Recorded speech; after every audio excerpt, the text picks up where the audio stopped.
Hi.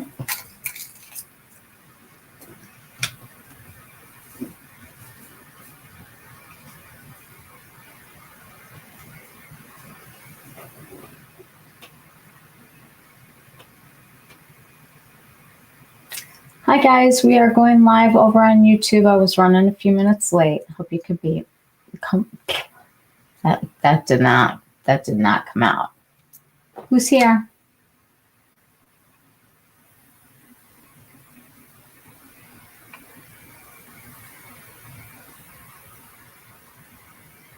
Hello. Hi guys, join us over on YouTube Live.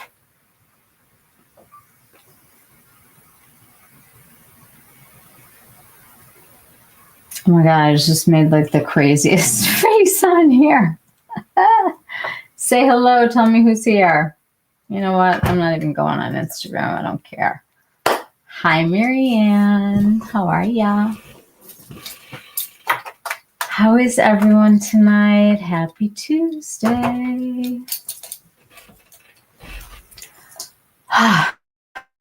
Okay. I'm like exhausted from getting ready for this one. This is like a lot. I dove very, very deep into sparkles. I didn't know that there was that much to learn about sparkles, but there is. How is everybody? How was your weekend? How's the start of your week? Any fun plans? It got kind of chilly here. You're doing good. Hope I am also. I am. We're going to find out if my dad can have a procedure that is going to help him have a better quality of life. So we're going to find out about that tomorrow. Looking forward to it. What is going on with all of you? I am overwhelmed with the amount of stuff in the mailbox right now of everybody trying to beat the Sephora sale to give their sale. I went on Prime today. Wow, there's a lot of good stuff. I already have like 12 things in my basket, but I did want to show you guys one of them. I don't even have an Amazon storefront, so click on somebody that you love and know because they'll get credit for it.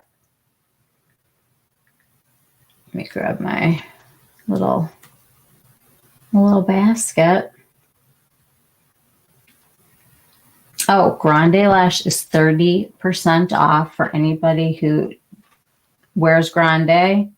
$47.60 instead of $60, I think is a really good deal. The Bioderma in the pump that I love is normally $20.99. It's $14.69. It's 30% off. And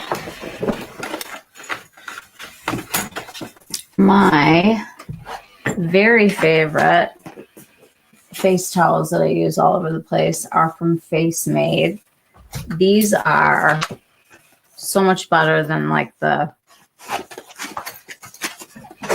some of the brands. First of all, these are like so much bigger and you can use them and reuse them and keep bringing them out. One side is like softer and one side is more textured, not scratchy at all, but a little bit of texture. These are so good. These are on sale right now also.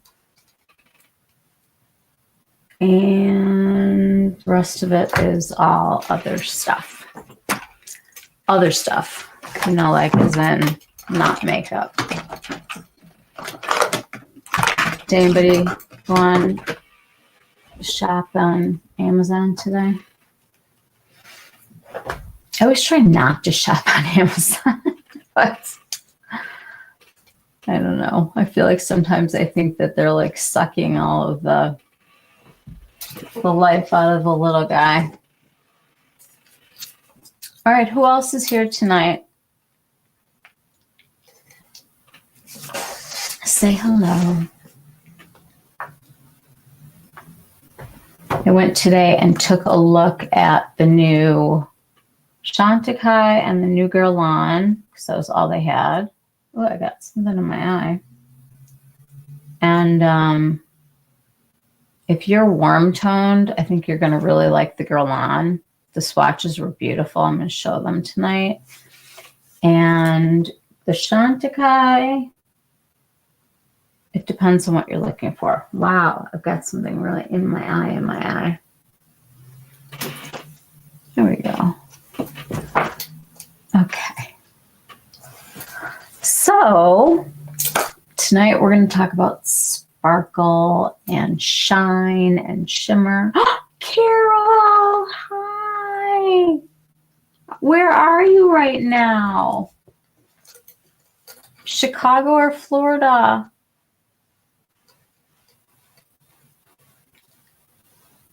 Where are you? Tell me if you're home or away.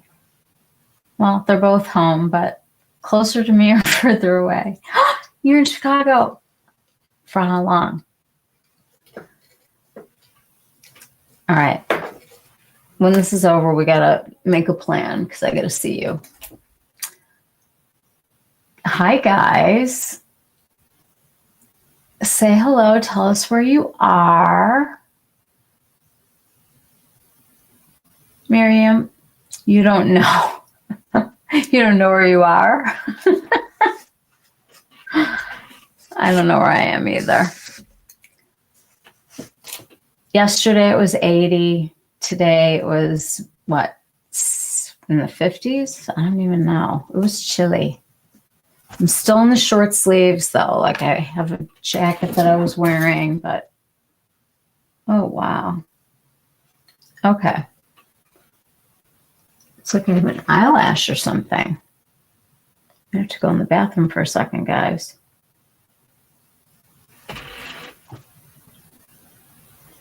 It's probably all the glitter and shimmer. Glad I don't use any pet glitter, the plastic glitter. You don't know how long you're going to be here? Well, we're going to figure out when to see each other for sure. I'm so glad you're here tonight. So everyone, hello, good evening. Made it through another week. Wow, you guys, I'm going to excuse myself for 1 second because I need to get a real Q-tip.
Okay, well, that was a good thing to get out of my eye.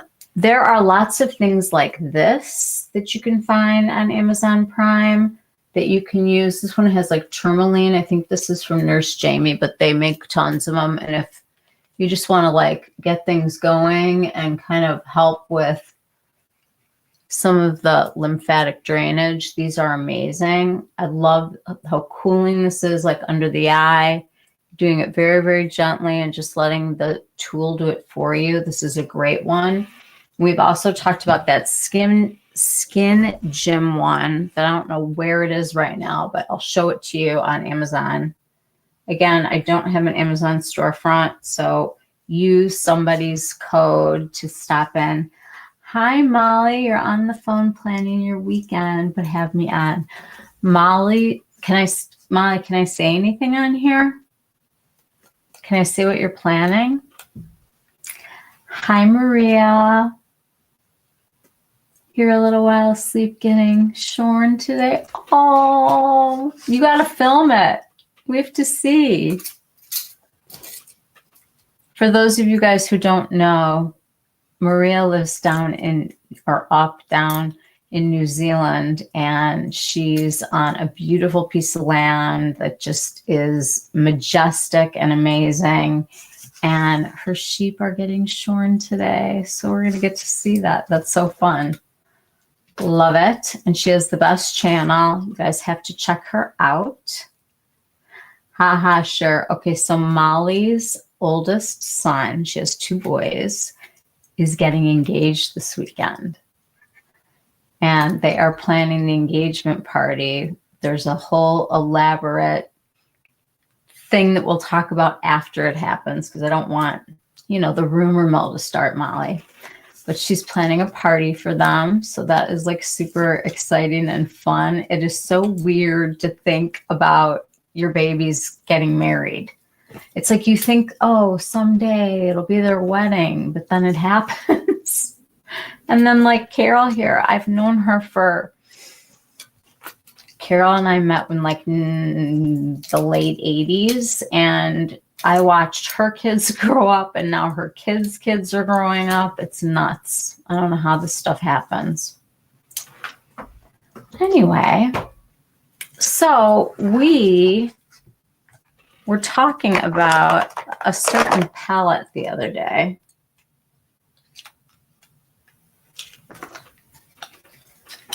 This little baby, the Nuit Astrale from Chanel. This is their winter collection. This will be coming out en masse. No one needs to worry. In every department store, you will be able to find this. Unlike the big 9-pan palettes, and anybody who wants to see one of those in action, Not Fit for Print Beauty, Rebecca, she ordered one of the biggies, and she does a review on it if you are interested. I am passing on spending $160 on a palette full of colors that I'll never think to pull out. I know myself. First of all, the number 160, like $160, I think forever will be the amount of money that made us all feel so much shock from Louis Vuitton. You'll be happy, Michelle. I've done a whole vlog, and the sharing will be part of it. I will be so happy. We are such animal lovers on this channel, and on yours, obviously, but all of us. If that palette is what you're wearing, first impressions were wrong. I'm eating my words. I am eating my words. But, like a lot of things in life, you have to make some changes to make certain things happen when your face is changing. And like it or not, we've been smiling a long time. We've been frowning for a long time. We've been getting angry for a long time.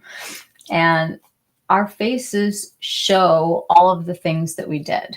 Maybe not all at the same time would be nice, but we have to do some lifting. Anyway, we talked about this palette, and I did not try it on the other day, but we swatched it. And this is why I have such a problem with videos that are based on just swatches, because you really don't get the whole picture. I'm going to swatch this again right now on my fingertips. This palette has 4 shades, obviously, like most Chanel palettes, except for not this time. And I think last holiday I pulled one out that we had, like, it was long, and I think it had like 5. This is what the little swatches looked like. And I was like, I don't know, that's so not bright and fun, and I'm not sure. And then I swatched them like this. And I was like, where's the pigment? I don't know. And I was complaining and looking at it and feeling disappointed. And I was like, this cannot be what this looks like. This has to be more than what meets the eye right here, because I've been waiting for this thing for like a year to come out. And I want it to be something really special, because they hardly ever make a cool tone palette, or at least mostly cool tones. So I started playing. And the thing that's hard about this palette is that these are extremely sheer, which got me thinking about how we get shadows to show up, and what kind of shadows do we want where, and what happens when we put them in different spots. I am not one of those, like, you have to have, you know, a matte in the crease, and I'm not about rules at all. But the fact of the matter is, some shadows show more texture than others, and in different places on your eye. So we're just going to back up a little bit and think about a matte shadow. Let me grab my little box. My box of fun. Okay. I actually thought that we would use mostly Lisa Eldridge to just kind of start out the conversation, because she does so many different textures. And she can also pull out Natasha. I have Natasha here also to help us. Trying not to be noisy, but there's a lot here.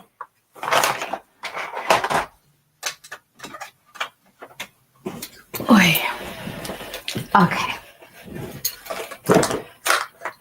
All right. We're going to look at some Lisa Eldridge palettes. And for those of you who don't know who she is the global director of Lancome. She has her own company now that is doing quite well. And she has put out some really fantastic products. And this first one that I'm going to pull out is Betty, because Betty came out recently. And she will be releasing this again in the spring. And I promise to keep an eye on it, because I know a lot of people didn't get it who want it. And I want to make sure that you know when that is. All right, so I'm going to show you first one of her mattes. Probably should have picked a different color. Here, we'll go into the brown. This obviously is a matte shadow. Definitely need some of these. And a matte shadow, what it does and why it's easier to wear is because it absorbs the light. These are often soft and velvety, and they kind of help you blend one color into another. They help you create like a fake crease. And they tend to feel natural. They feel elegant. They feel probably the most, I think they're probably the most widely used, especially right now. I put a pin in that for a second. I do want to mention this palette because we have seen an explosion of palettes that are all the different shades of brown and like orangey brown kind of. And I saw Patrick Ta did his today.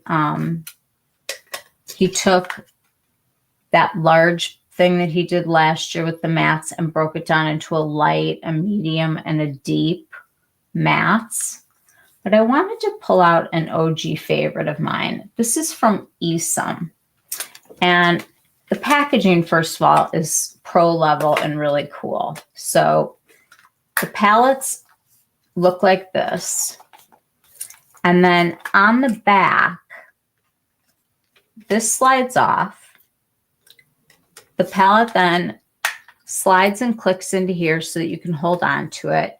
Each of these pans is removable, and you can switch out from other palettes that you have to create a whole color story that you're interested in.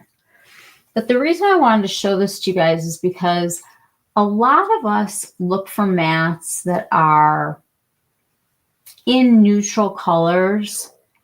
And I feel like a lot of these palettes tend to lean very warm. I'm looking at you, Mario. I'm looking at you, Patrick. And this is the name of this is called Balance. And I do think this is one, hi, Holly. This is one of the most balanced palettes out there. And it gives you this really nice assortment. Like, I'm just going to go in the middle here. First of all, that's the pigment. This is the kind of eyeshadow that they would use like to film TV, like something that you could really use and reproduce and have the same effect. They're really nice. They blend beautifully. And this palette is really cool because it has a best friend. Where's the best friend? I probably already pulled out the best friend.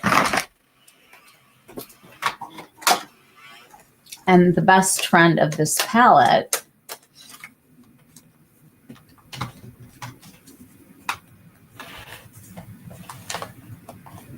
is the exact palette in Shimmer. So you get one that's matte and one that's shimmery.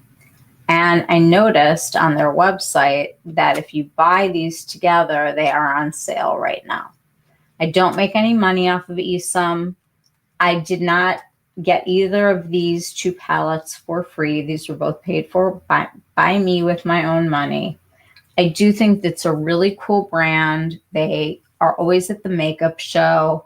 And if you are looking just for some beautiful, elegant, basic, gorgeous, easy to deal with mattes that aren't all warm or all cool, I highly recommend this.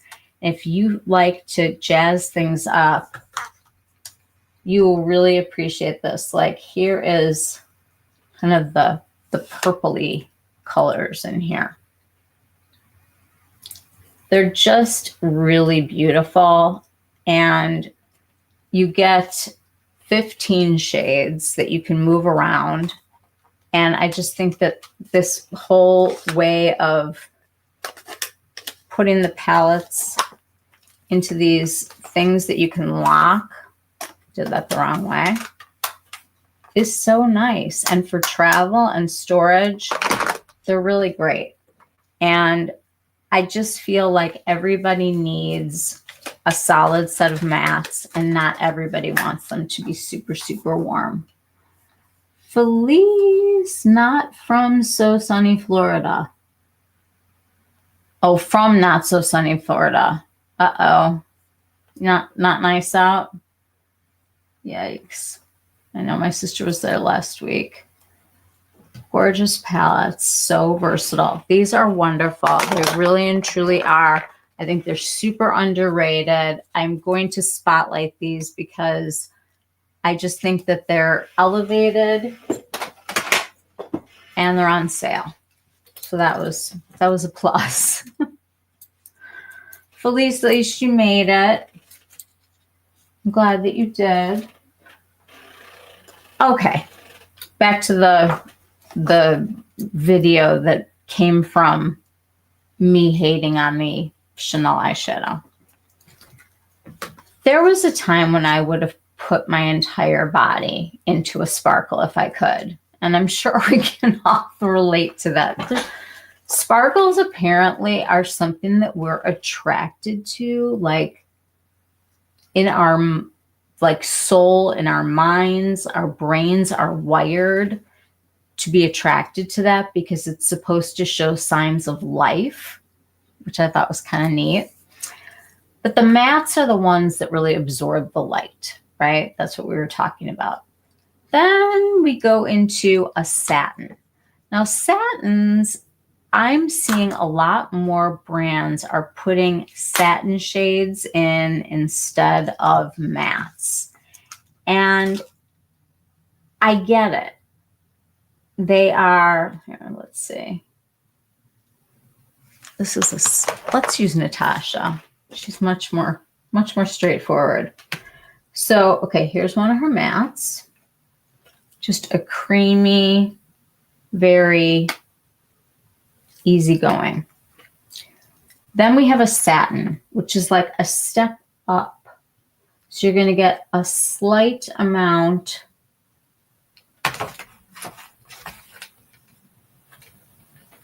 whoa. You're going to get a slight amount of light and luminosity. That one might be a little bit more than I really was hoping for. How about sheen? All right, let's do sheen instead. So you're going to get something that picks up the light, but isn't crazy yet.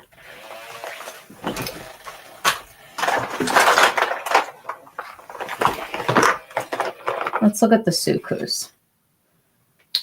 So this one is a matte that we used the other day, and I'm going to put a pin in that.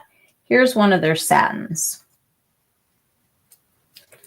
You just get a slight luminosity in comparison to their mattes, and these colors are really close, so I thought this was actually a really good comparison.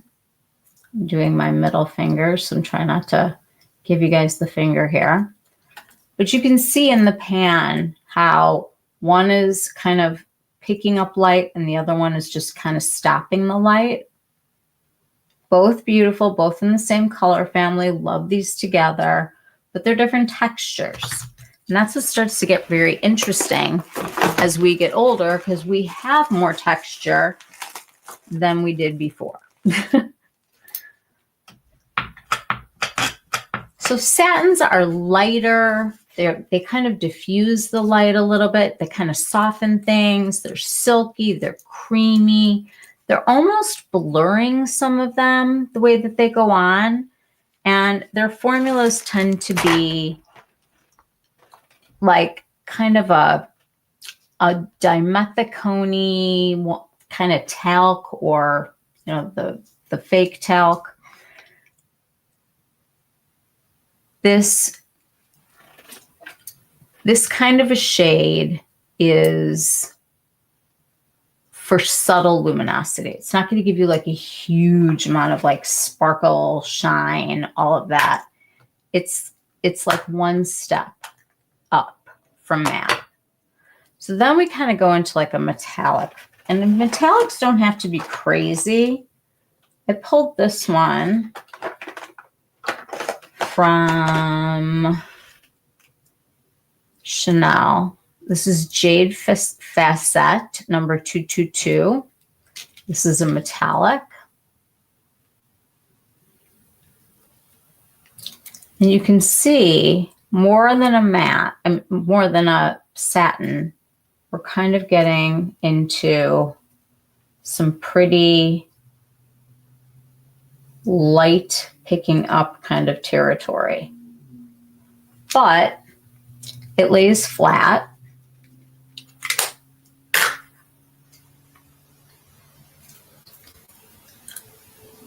And you don't see like anything up on the top, like no little pieces of anything. So that's kind of metallic. Also reminds me a lot of the Prada shadows. They kind of have that There's like a shine. You guys always talk about this one when I wear this one on here. It's very smoothing, the Prada formula for the nude palettes. And the metallic is very smooth. And I actually think it's one of the easier ones to wear. Whereas some of them, I feel like I put them on and it's like, could I outline any more of my wrinkles, please? So that's like not my fave. But it's an option that's out there. And I think it's all in how we put these things on. So then we have some shades that are more luminous. And I thought I would pull out from Mob Beauty. They have these shimmer, they call them cream clay eyeshadows. They're really pearlescent. These are gorgeous. They lay flat. They pick up the light beautifully, and they just have this pearly sheen to them that's really lovely and not like a magnet for wrinkles, you know, like that. So we have the top coats, and those are the ones that you can kind of sprinkle on the top. And Natasha does these very, very well. I'm going to choose Delilah here. And what happens in these is that there is a suspension of different kinds of sparkle that are in there. And it almost looks like three-dimensional. And you get this little scattered light kind of effect. It's also when you can like tap on just a little bit of it and just get like that twinkle. Those are really nice. The hardest one for me to wear is, and I don't have, well, I have a liquid, but I don't want to show that one because it's not, it doesn't really apply the same way. But the Danessa Myricks kind of behave the same way that that liquids do. I'll pull out a liquid. This is a metallic, and it's going to definitely pick up the light. And it tends to reflect where you have texture. So I like using these, but I like using them in places that aren't going to be in somebody's, you know, face. And I like to have them maybe covered in something that's distracting, like the other side of this with the sparkles. That's why I think these are so genius, because you get the color and the sparkle. And remember, they come apart and you can kind of pick and choose the ones that you want to put together, which is awesome. But as you can see, every wrinkle on me is like magnified. So I like to use these sparingly and on certain areas. And I think that a lot of liquid shadows are difficult to wear when you get older. These are from Lisa Eldridge. And I'm just going to go right across here. And hers are quite smoothing. Some are. It's this middle guy here. You are still going to, by just definition, you are going to see some level of texture, no matter what you're doing with your sparkles. The important thing, though, is that nobody should tell you that you can't wear sparkles, because you can. And there's a lot of different ones, and there's a lot of different lingo and jargon that I've been listening to lately about this. Which Prada palette was that? That is the lightest of the nudes. Let me find it.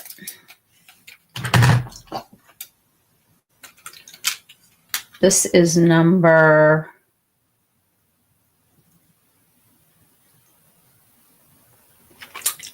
I don't know.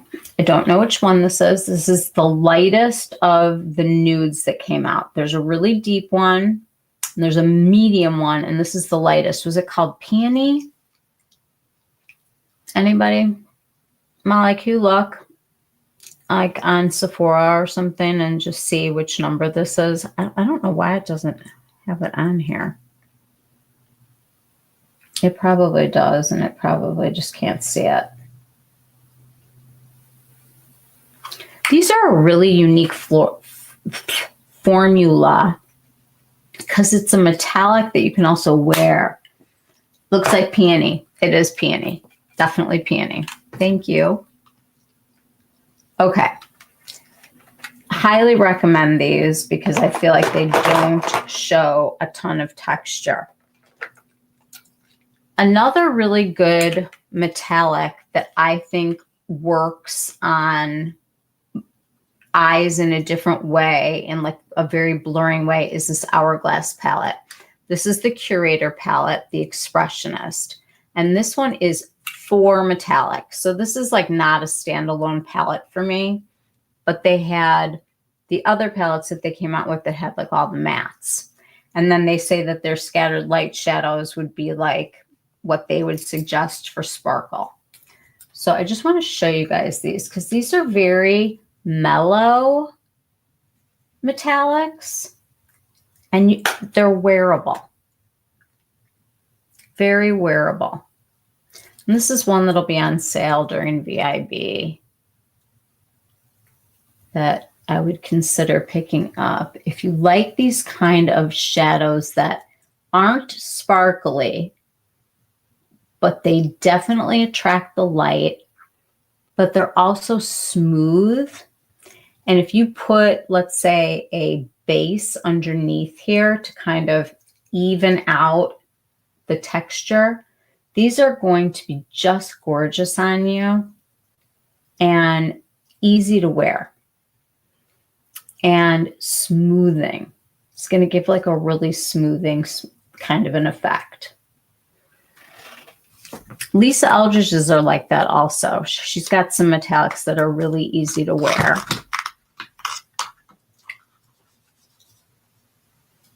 Here's one.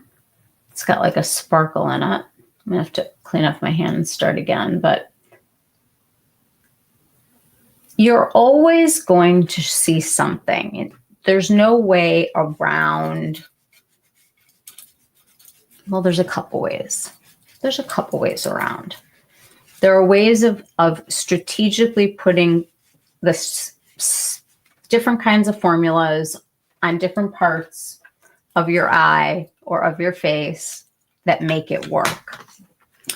Natasha, when she does like her palettes like this, these are a great example of a mix of creamy mattes, some topper shades, some sparkly shades, some metallic shades, and you can kind of play around. And you guys know, like when you start to play around with these and they get,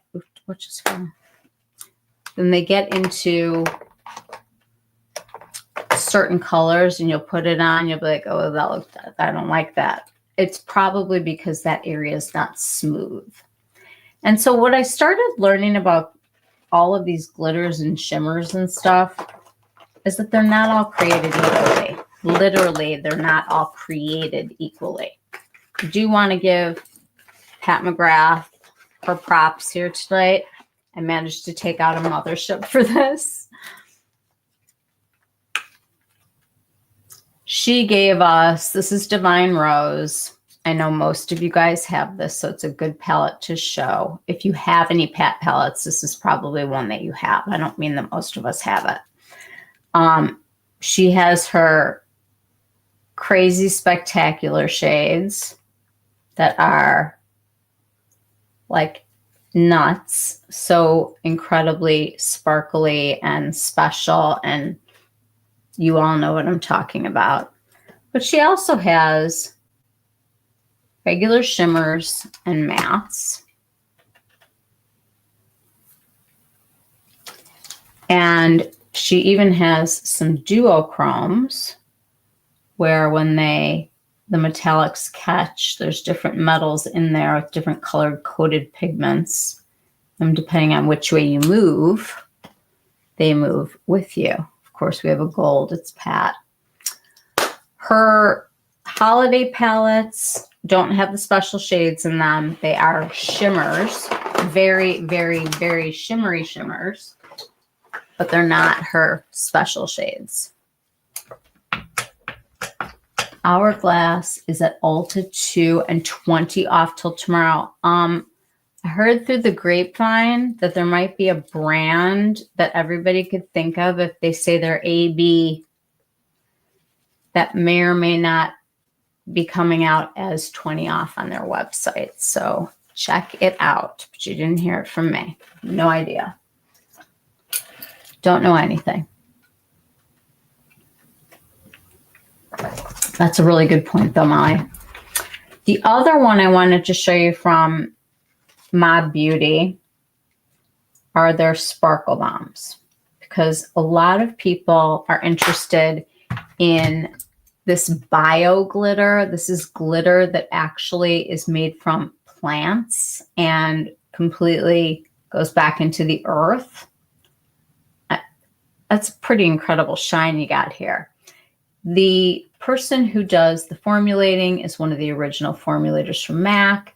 He and Alicia, who's got an eye for color like nobody's business, they have developed tons and tons of products that are good for the planet, good for you, vegan, cruelty-free, everything, all their packaging. I mean, I even got one of their lip glosses today.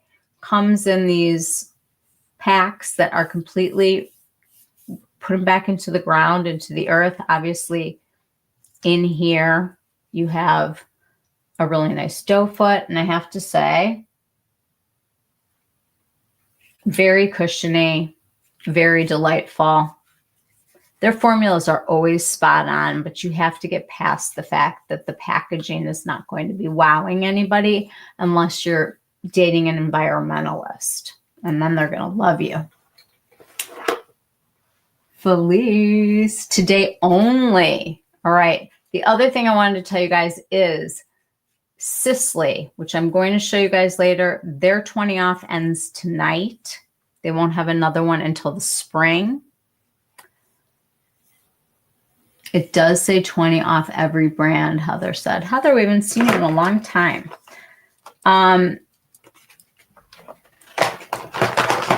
I also wanted to look at the Glam palette, because this is an older already. I know it's kind of weird, but it's one of the older ones now. And the formulas are a little bit thicker in here than they were in the I Need a Nude.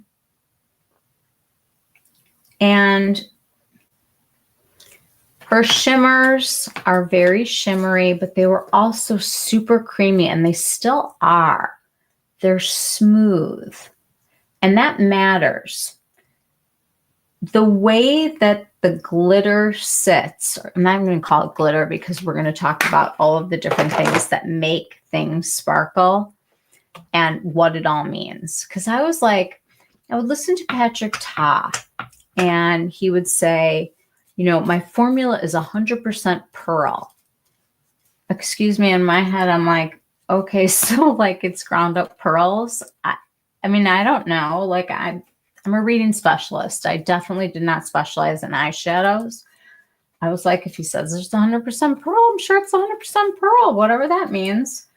What that means is that they have either mica or the synthetic mica coated in pearlized pigments. There's no real pearls. Not even a little. Even Victoria Beckham, who has the little luster pots, hers have, you know, a certain amount of gemstones like she talks about in them. This is one of my favorites of hers. Now, this is a slurry formula, and that's a big thing right now. Slurries are the ones that are going to need to cap off. If you can not drop it like me, keep it capped off and make sure that they're closed tightly, because these have a very creamy texture. And if you want to keep it that way, you've got to keep them sealed up. I mean, look at that. Her lid lusters, to me, for me, not for anybody else, make me feel like I can wear any kind of shimmery, glittery, whatever. What happens when I'm looking at hers, and I started to look into this, is it's almost like levels when you look at it. So it almost seems like on the bottom part here that it's almost like a matte. And then there's sort of like a little, like a lot of pearl. And then you get like a pinpoints in different parts. So there's almost like different levels, like it's like on top of each other. And I'm not crazy, because I read that they use silicones, and when they, you know, whip these things together and put their eyeshadows together in these formulas, what happens is there is like a settling that goes on, and you're able to really layer up the different textures within the shadows to make them so multidimensional like this. Kind of cool. And this is Mink. I think this is one of her most famous. I wanted to show you. They did send it to me today.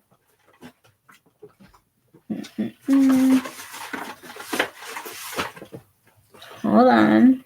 I pulled it out. I know I did, because I didn't want to forget. I put it in my box. It's in my box. If you buy the Coco collection, she has a new liner called Coco Pave. And the only way that you can get it is if you buy it with the eyeshadow case, and the brown mascara, and this. I do believe that's it. What's on my eyes? You must have missed it. We're getting to that. Coco Pave is like Mink's best friend, which is what I thought it was going to be. It's not like some of her eyeliners where it is, she's calling it one of the jewel ones, but you know how the jewel ones, it was like you couldn't really put them in your waterline because there was like little chunks in it.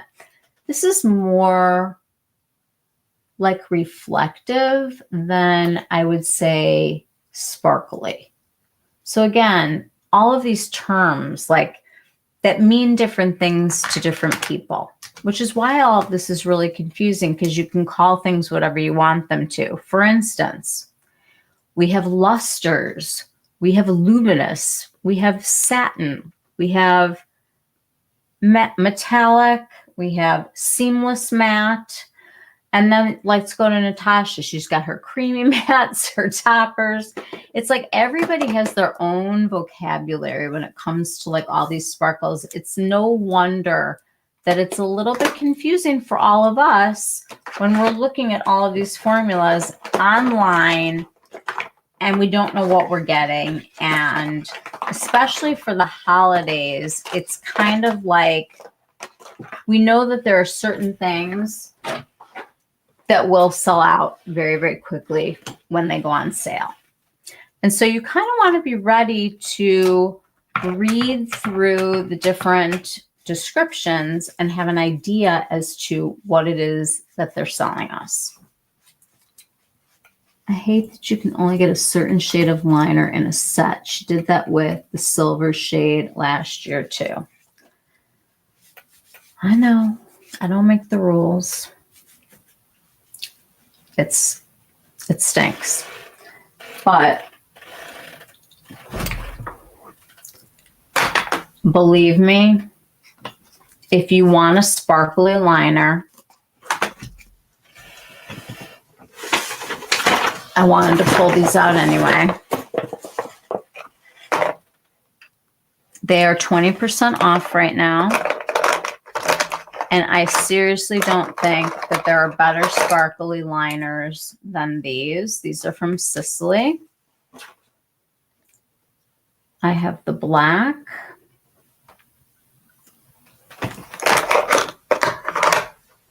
And I have, and what happened to the champagne? There's a whole bunch of different colors, and there's actual glitters that are in here. I love the champagne one in the waterline, and I love the black one in my lashes for nighttime.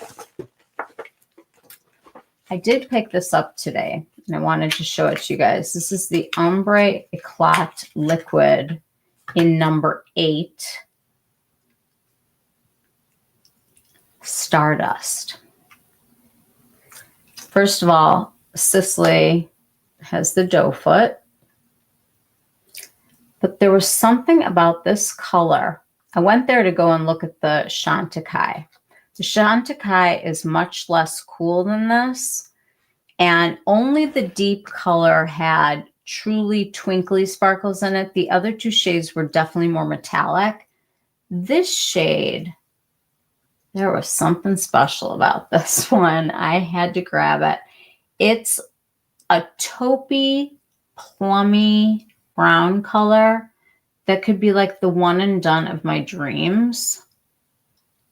The way that it picks up light and the way that Sicily makes makeup for mature women. I don't know that many girls that can afford Sicily that are really young. There's not that many of us that are older that can either, but it is 20 off right now. And I did want to show this to you guys because I do think this formula is exceptional.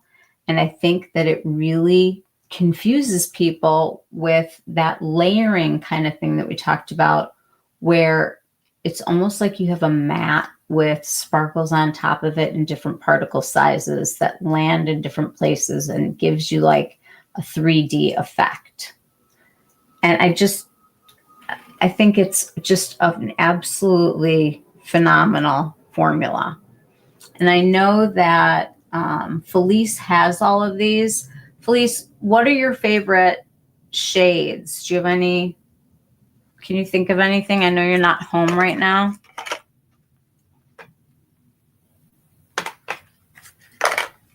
I mean, I don't know how much smoother you can get than that.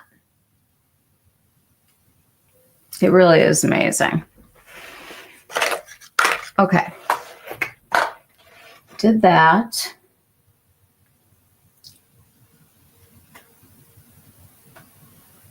Give me one sec, guys.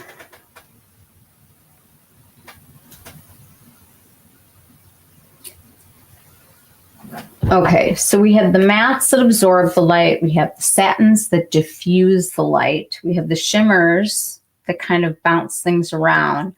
Shimmers are the easiest sparkle to wear because there's just so much of it going on. Then we have the metallics. Those to me are difficult, and I think Prada does them the best out of anybody. And I think that was pretty evident with their highlighters that they just put out.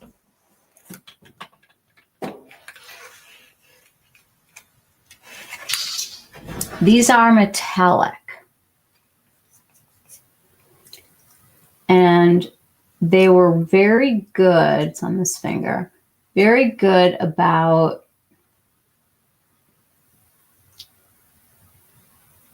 making something that didn't show quite as much texture in this form, in this formula. It's a really special formula. I think it takes a lot of silicones to do that, but it would be a guess.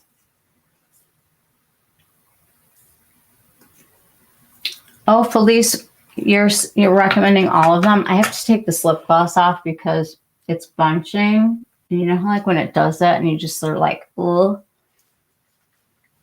Take this off. Actually, we're going to try the sparkly one that came from Mob Beauty today. The Mob Beauty just had their 20 off sale. And I thought I threw it in here.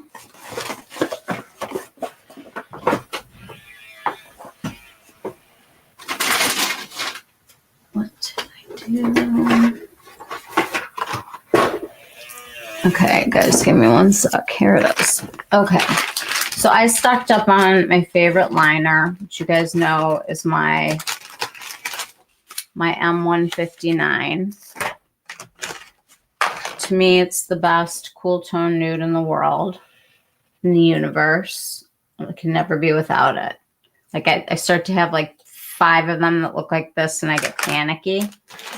And then I bought a couple of the lipstick that I love to wear. And what they have are these caps that you can buy if the paper ones drive you crazy, and you can snap these on when you go out of the house. And actually, these come in really handy, like at the beach, because I brought these to the beach and it was kind of like unraveling the way things do in the salty air. Okay. Toppers. Let's talk about toppers for a minute.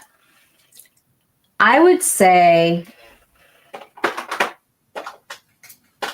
probably the most famous topper that we all started with had to come from something in Urban Decay Space Cowboy. There was really nothing that had that kind of catch the light, kind of sparkly quality like those first Urban Decays. You guys remember when those came out? We have Space Cowboy. We have... They put out like a line of them every single year. Usually they do one for Ulta, one for Sephora. Not all the colors are going to be good, but they're fun for New Year's and kind of a fun gift. I do want to talk about Hourglass for a second. Now, mine are old as anything. They need to be replaced. There is no question. These have the little tops on them because they were slurries. Hold on a second.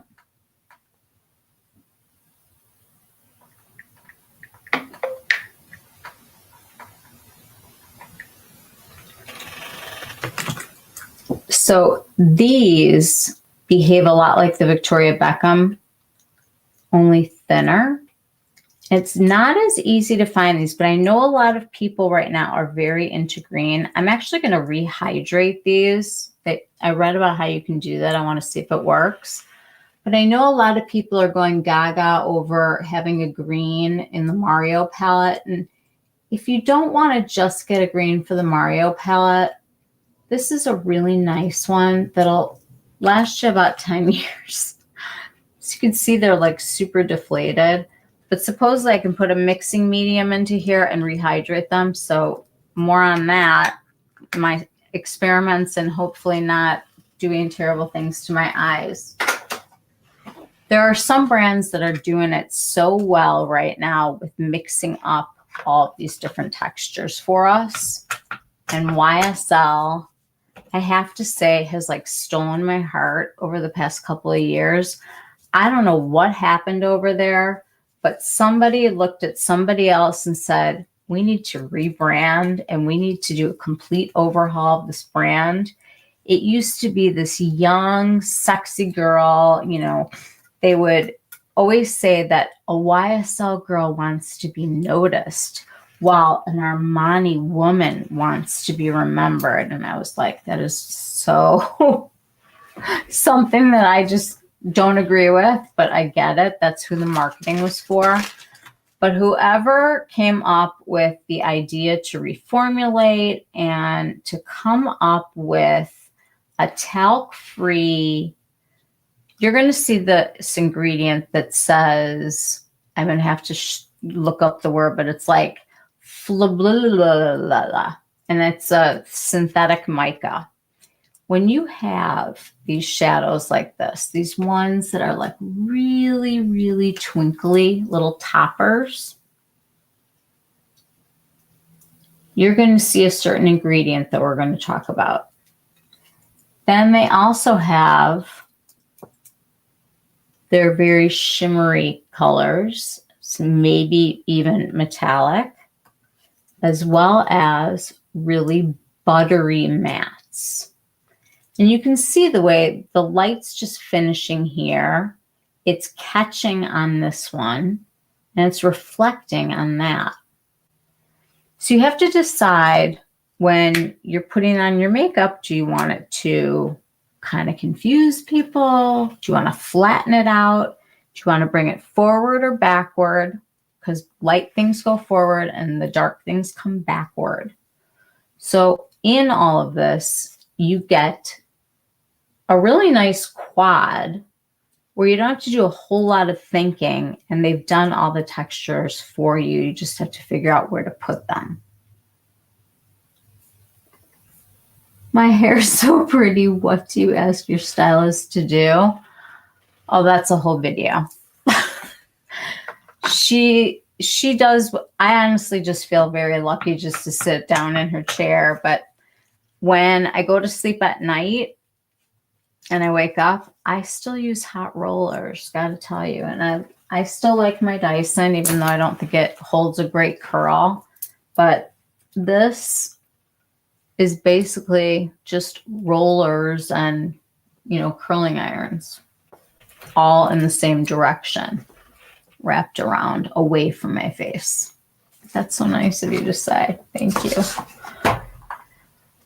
Okay, we're getting back into this.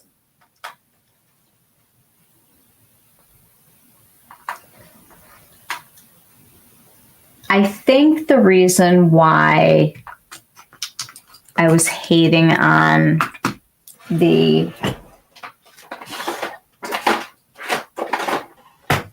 Chanel is because it wasn't laying flat at all like a matte. And even though this is like an awesome color, it's a matte, so it's going to be easier to wear. It just is. It's not going to show as much texture. You can't even really see my fingerprint through it. It's going to be a really smooth situation. I like to use these smooth situations underneath the ones that grab texture, because it's going to put a layer of color behind it. A lot of these shadows that are just the little sparkles, they're in a suspension, sometimes that's clear and sometimes that's pigmented. The ones like we just looked at from Victoria Beckham, the mink,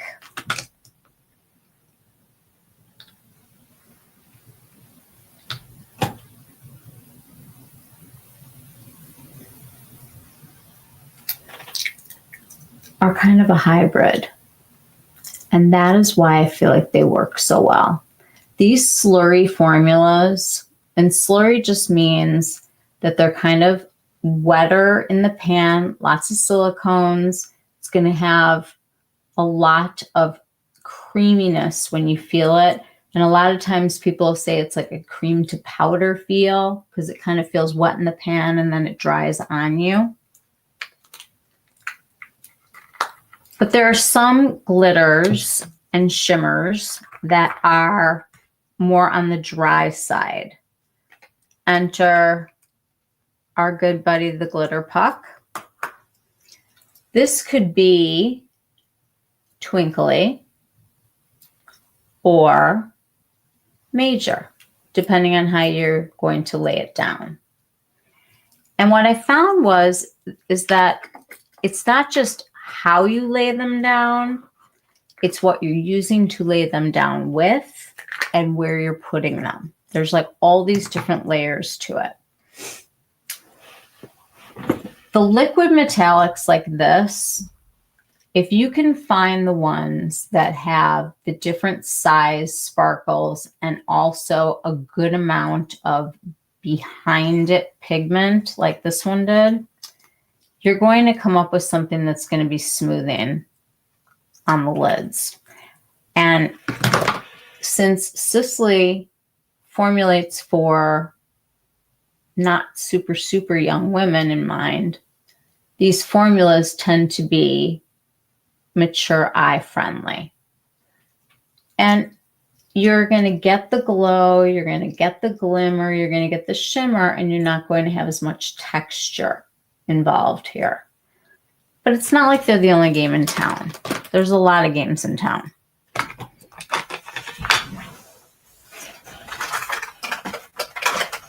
Let's talk about Patrick for a minute. When he says that there's 100% pearl, he doesn't mean that there's 100% pearl. What he means is that there are no binders added to the formula except for what is making the formula sparkly and what's holding it together. So it's kind of it's not incorrect what he's saying. It's just hard to understand. Natasha Denona talks about pearl also, but I never thought of it as pearl. Whew. What she means is, and what he means is that each little mica, each little tiny glitter or shimmer is coated in a certain material. And that material can be made with like an oxide, like an iron oxide. It's going to give you like those redder colors. Hold on, I want to make sure that you know which one is which.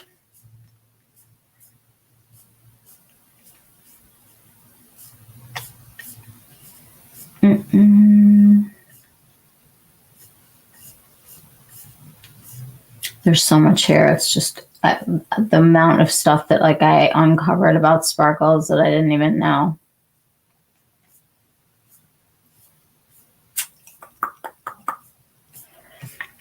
I have the different materials in here that we're going to be able to look for.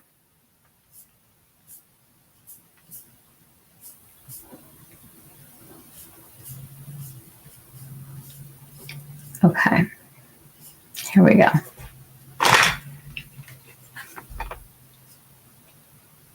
Okay, so in order for us to like talk about sparkles, we have to share the same words, because shiny, sparkly, glittery, glimmery, glittery, all those different words mean different things to all of us, right? You got clear obscure for 20 off. Wow, that's great. When they talk about pearl, it's the coating that's on either the mica or the synthetic mica that's in the eyeshadow. There's different kinds of glitter. There's the pet glitter, and that's the one that we used to hear about like in 2017. It was plastic glitter that wasn't softened on the edges. It could cut your eye when they talked about things not being eye safe. There's a lot of body glitter that they sell for like the, you know, the festivals and stuff that's made with the plastic glitter. The problem with the plastic glitter is that it gets into our water system and we can't get it out. And we're all eating it now and living in it, and it's not a great thing. So there are companies that are doing it with bio glitter, which is like biodegradable, which is Mob Beauty. And they came out with a lip gloss that has bio glitter in it. So I'm trying it right now. There's a couple of them. There's one that's called like dark something. There's two that they have with glitter. And they had not had a gloss up until now. So I was kind of excited to see what this one was about. They were just going to do a plain clear glitter to start with. But I guess Alicia couldn't help herself. And she was like, put glitter in it. So the thing that's great about this is that if it goes in my mouth, which 90% of my lip products do, I'm not going to be eating plastic. This is made with bio glitter, and it's got sugar molecules in it, and it's very, very cushiony. It's like, it feels like there's a lot there, but not heavy, but covered. Ooh, this is gorgeous. And you could use this to highlight with or put some liner on. This feels really good though. The shade of the Sicily that I like is number 8, Stardust. It's definitely more cool toned. It's a lot like Mink. So if you have Mink, you probably don't need this. Let me swatch it next to each other. You know how you like buy the same color over and over from like a different brand? That's me. Here they are next to each other.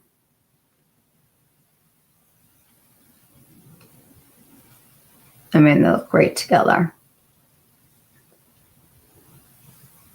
I'm definitely going to pair these together. It'll be so pretty.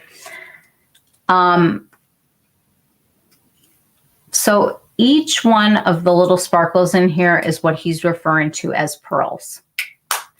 And the reason why he can say 100% pearl is because he's not putting any like filler or binders in with it. When he's talking about like how expensive it is, I don't know that that's the expensive part of it.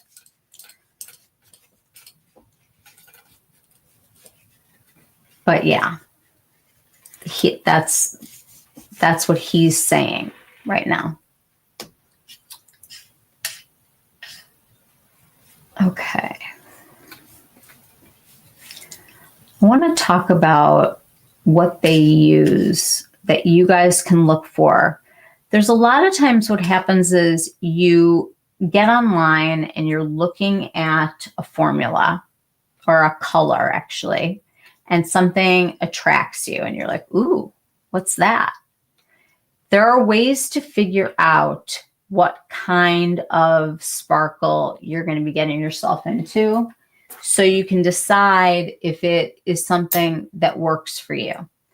I personally have the hardest time, like I said, with the metallics when there's supposed to be like a sheet of like, let's say like aluminum foil. Every single little solitary line on my whole face, I feel like it's like a crackle, and it just looks awful and textured and not pretty, and it makes me feel not pretty. I do buy the same colors over and over, but I like to do a full face by brand. You little OCD woman. I love it. That's very funny. Okay, so the Mob is the bio glitter, and I just think it's very cool. It's got just the right amount of sparkle, and it feels awesome. And I love that they're doing it in ways that nobody else is right now. Half Magic is not what you would think. It is not like that pet glitter. I looked it up. It is grown-up glitter. It is borosilicate glass, not plastic. Now, when you see borosilicate glass, it means, it's not like you're putting glass in your eyes. It means you're getting these rounded edges on this mineral. And what happens when you get those rounded edges on the mineral is you're going to have this glass-like effect. And that's where you get that kind of pinpoint sparkle thing looking. So those are really important words. I'm going to put all of this into the description box so that you guys can, I'm going to put some links in and I'll make it into a Google Doc, and you'll just be able to import it when I get this up tomorrow. And you'll have all of this information because it's friggin' fascinating. And it's the type of thing where when you're shopping and you're looking at a list and you're trying to figure out, looking at it online, what kind of sparkle is this going to be? Too sparkly, not sparkly enough? Is it the kind of sparkle? This is going to make it so much easier to navigate because I figured out which ingredients to look for what kind of sparkle you're looking for, which is awesome when you're shopping. Like if you want suku from, over in London, and you're not really sure what you're going to be looking at, and you can look at the ingredients then and pick out the kind of sparkle that you're looking for. Okay.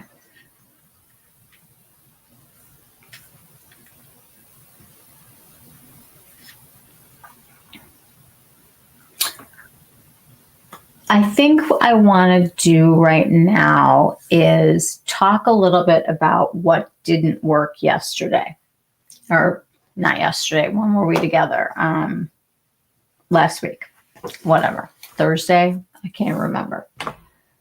I swatched this palette on my hands and I was bummed out, like really sad.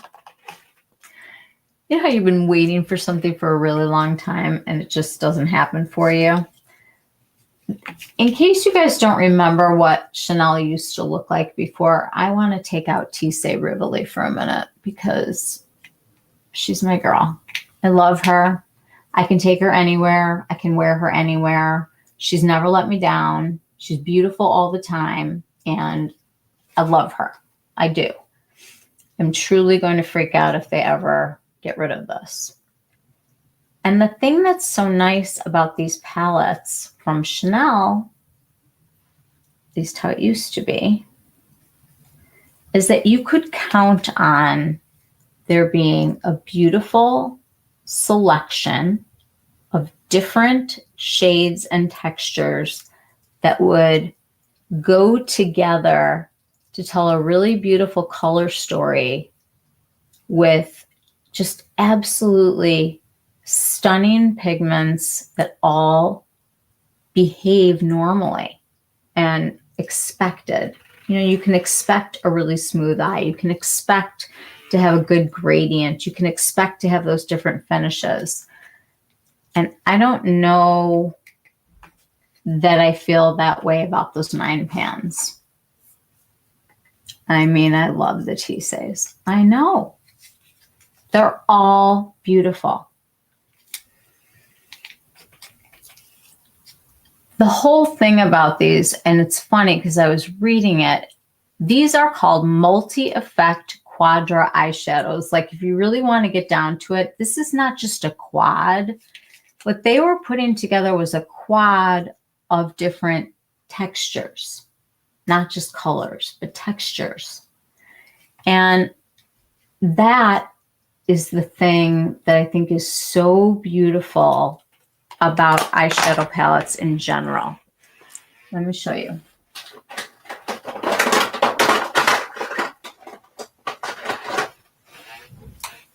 My all-time favorite ever Suku palette was from last winter. And I think I bought 2 backups because I can never be without this palette. And you might be looking at it right now going, I just don't think it's that great. It is that great. I'm going to show you that it's that great for me. Everybody's going to have one that's great for them. And we all want different things. Everybody's got different likes. I think at this point, we all feel pretty comfortable with certain colors, certain styles, the way we wear our makeup. Maybe some of us love a big eye. Some of us like a bright lip. I'm an eyeshadow girl. I just am. And this eyeshadow palette is my plum brown dreams come true. It is literally everything that I could ever want in an eyeshadow palette, just like Tissé Rivoli.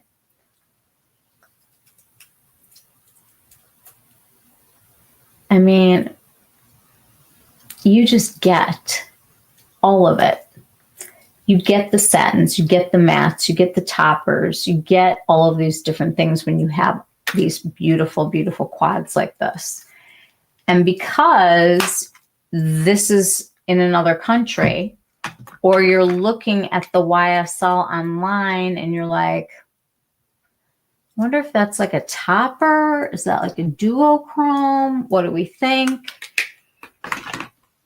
I will have all of these different ingredients for you guys so that you can figure out based on what's in the formula, whether it's going to be a metallic or a pinpoint glitter or a sparkle.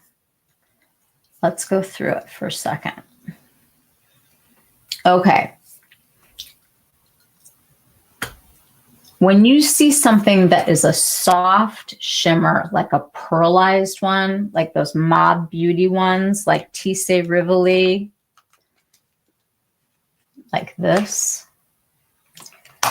it is going to be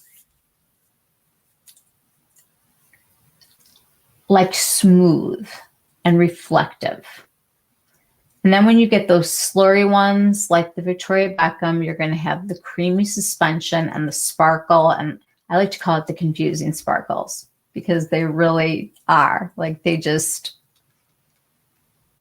defy logic. Then we have pressed shimmers. Those are what you're thinking of, these regular shimmers that we've always had. Let's see.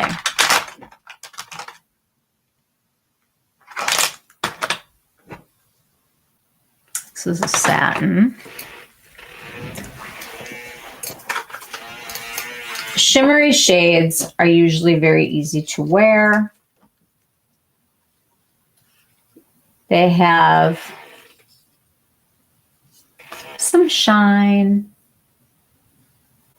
some light catching, but they don't really emphasize quite as much texture as some of the other things do. And they're kind of fun. It's kind of like your daytime sparkle. You skip the 9 pans and not for you.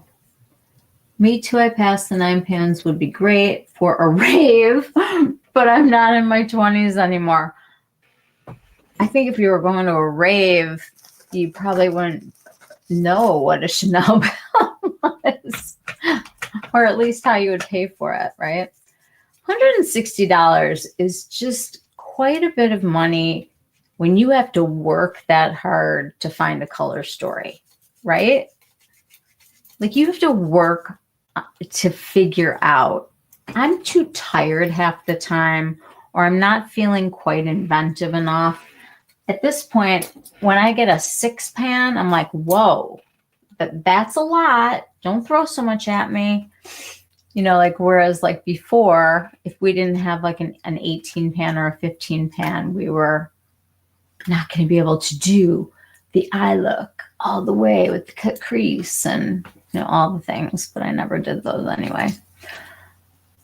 But I did wear some pretty bad eyeshadow for a long time. I did. Some shimmer is pressed, and if it's flat, it's going to lay flat on the skin. So like when we use, remember when I said I have like a magical brush? When you lay down sparkles with something like this, you're going to flatten them. And when they're flat, they're going to reflect, and it's going to be more mirror-like and less textury looking. I'll show you what I mean. Okay, here.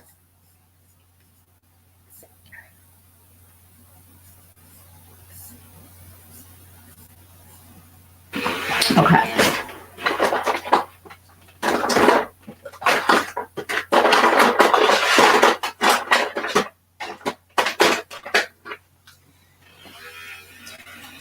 This shadow is called a luster. Like I said, the vocabulary is different in every brand. But what you do see in a luster is that there's shimmer and glitter, or shimmer and glimmer. Like, you can call it whatever you want. There is no real definition for this stuff except in our speak.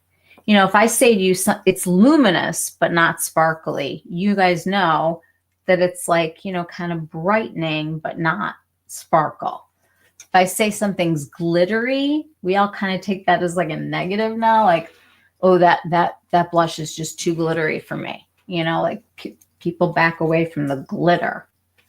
But they'll be like, oh, there's a little bit of, you know, a glow. You really have to get in the weeds, you know, about like all these little words.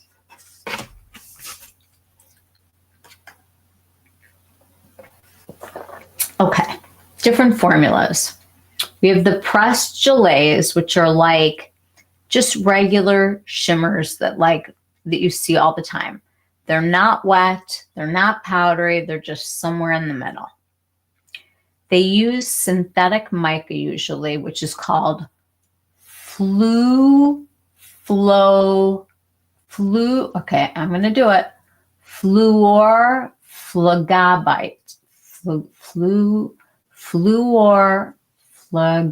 I'll write it down for you. That's real bad. It's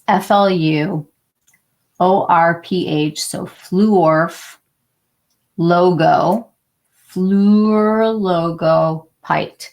It means fake mica. And the problem with mica was where it was being mined. There was child labor. There was like a whole to-do. If you ever hear bad things about mica and you're wondering what it's about the way that it was sourced and that child labor laws were broken. So a lot of companies were like, we're just going to make our own. So they make a synthetic mica.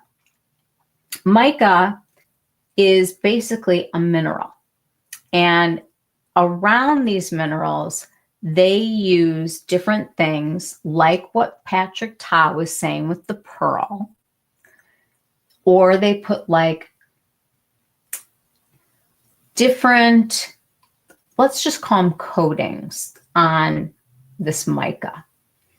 The mica might be different sizes, and then it might be distributed differently in a different eyeshadow. Like a shimmery eyeshadow is going to have like a whole lot of those put together, real small, tiny, tiny, tiny, easy to wear, smoothing.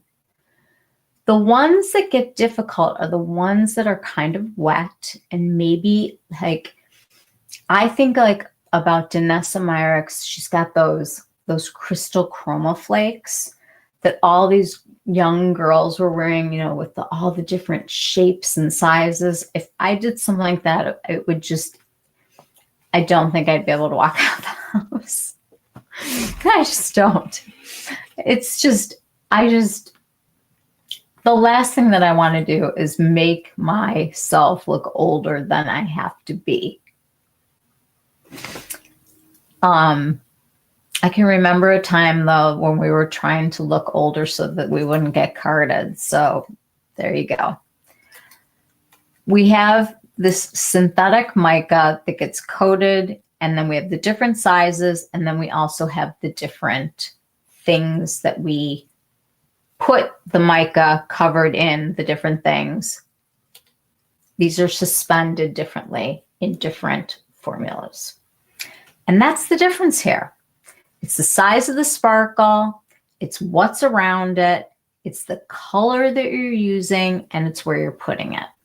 That's basically it. Molly, what are you laughing about? You guys, I might need to take like a 2-minute break if everybody would allow me to. I have had quite a bit of coffee tonight, and I want to get organized here. I have lots of sparkles that I want to show you and talk about, and we're not going to sit here and memorize like all of these words. What I'm going to do is you are going to get a chart that's going to have what the different sparkle definition would be, whether it's pinpoint sparkles or shimmers or lusters, like where you're just getting a whole bunch of them. Prismatic would kind of mean like different size and like kind of uneven. And I'll put those definitions.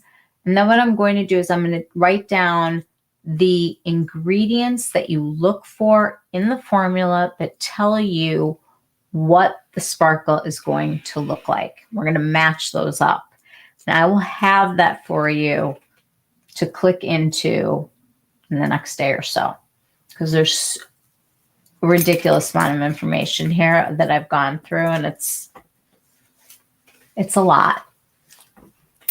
But the whole point of this, the whole exercise of this was I was wrong about the eyeshadow palette because I didn't take into account the fact that I'm a human being who can actually change things on me or with the palette and what I use it with to make it so that I can still wear it. I'm not going to be able to just put on a bunch of shimmery eyeshadow and think that it's going to look fantastic on me. Also, we weren't getting a lot of color when we were looking at those swatches. This is why swatching is so, it's not a substitute for seeing it on real eyes or seeing it on real skin. Yes, you can tell colors. Yes, you can kind of tell the texture. Yes, it's helpful, definitely helpful, because you can tell relative to you, is it warmer or cooler? But what you can't do, you can't give up so easily. And I'm going to show you exactly what I mean in like 2 minutes. Everybody take their bathroom break, get something to drink. We will regroup for the second half of this, and we're just going to sparkle into the week. We're going to make the week of sparkles. I'm going to show you how I did this look and how I bend all of these and make them work. Because I like sparkle. I don't know about you guys, but I'm not up for like just the matte eyeshadow situation that's going on right now. If they want to do that, that's fine. Let them go through their really, pared back stage, because in a month, the new fad will be, everybody wears so much eyeshadow with a cut crease. Because it'll be on TikTok, right? All right, 5 minutes, guys. Everybody take a 5-minute. We're coming back. I'm going to be very organized. I'm going to clean up this mess a little bit, wash my hands, take a potty break, and come back.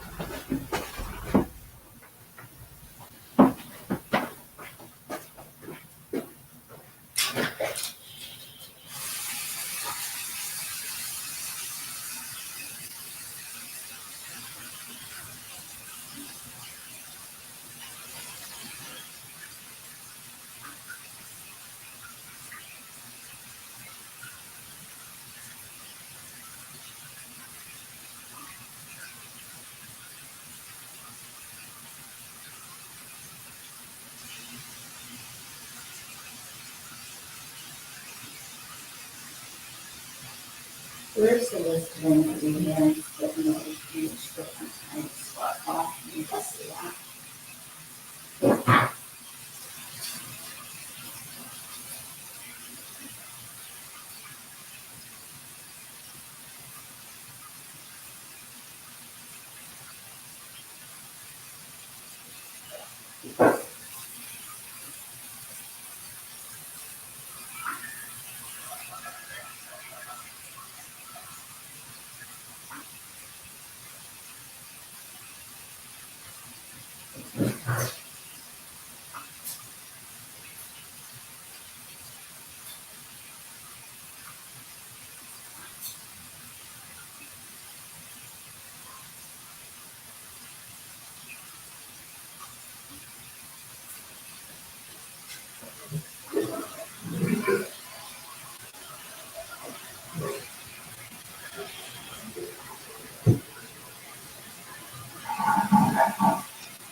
And then for each one of those, we also add what that looks like on the eye.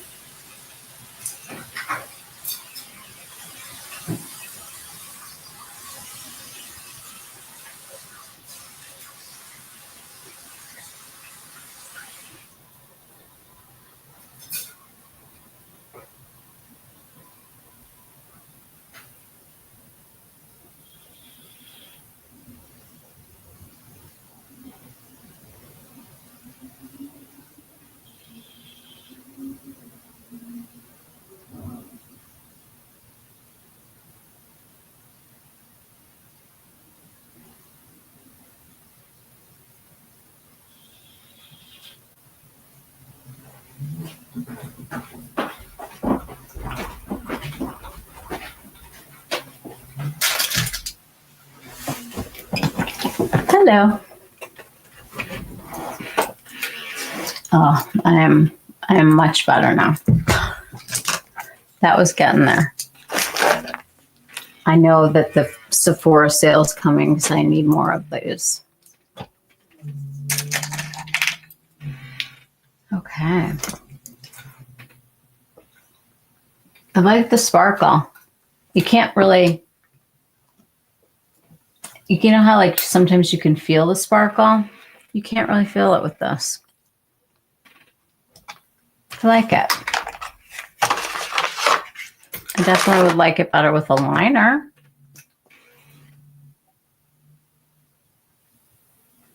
Boy, I'm really like noticing now that I melted my lips. I wasn't into them anymore. And now I kind of feel like I want them back.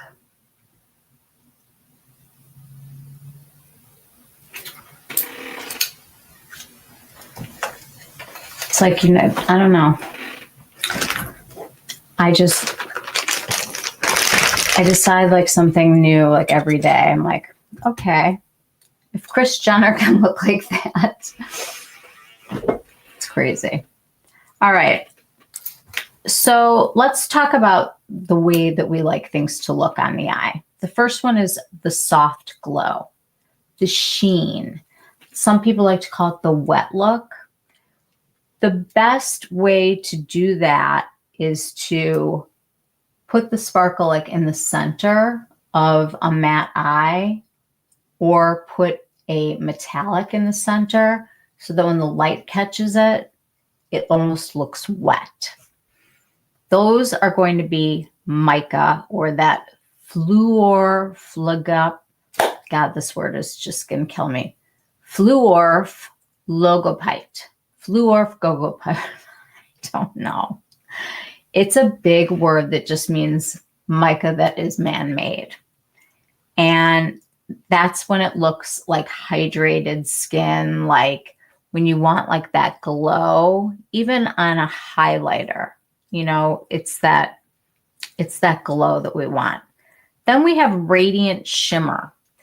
And that's kind of like when you can see in the shadow that there is maybe like two colors, usually like really finely milled, and it's just more sheeny than anything else.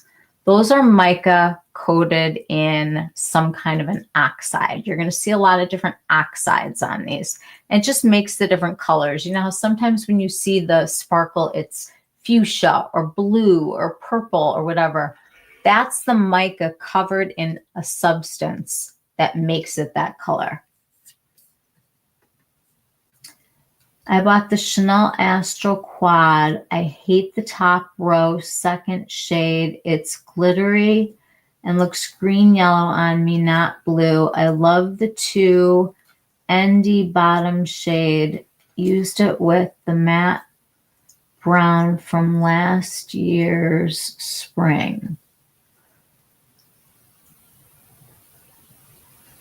Are you talking about the one that we're talking about tonight?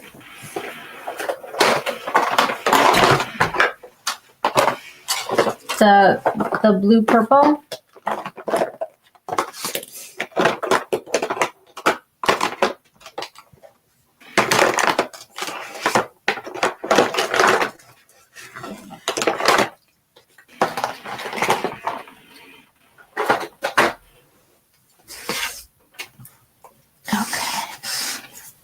the quad. So the other night we did swatches of this. And I was less than excited. I was like less than thrilled with how it looked on my hand. And I'm just going to remind all of us what it looked like. This is what the finger swatches look like. In the top row here, we have kind of a shiny, like, I would say lilac with like lavender in it. This one is almost like a cement gray matte. And then down here is kind of a periwinkle color. And it almost seems to have like a warmth to it in the shimmer. And then a deeper purpley color that has like a lighter reflect, but not as light as the top one. And the swatches were kind of meh. And I was bummed because, as we all know, this palette floated around in people's feeds for about a year. And to find a cool tone palette or a cool leaning palette from Chanel is not usual. I like the shiny lilac shade. So I do love the cool tones. I am a sucker for lilac anything. I know you wanted the lilac the other night. And so let me say this first.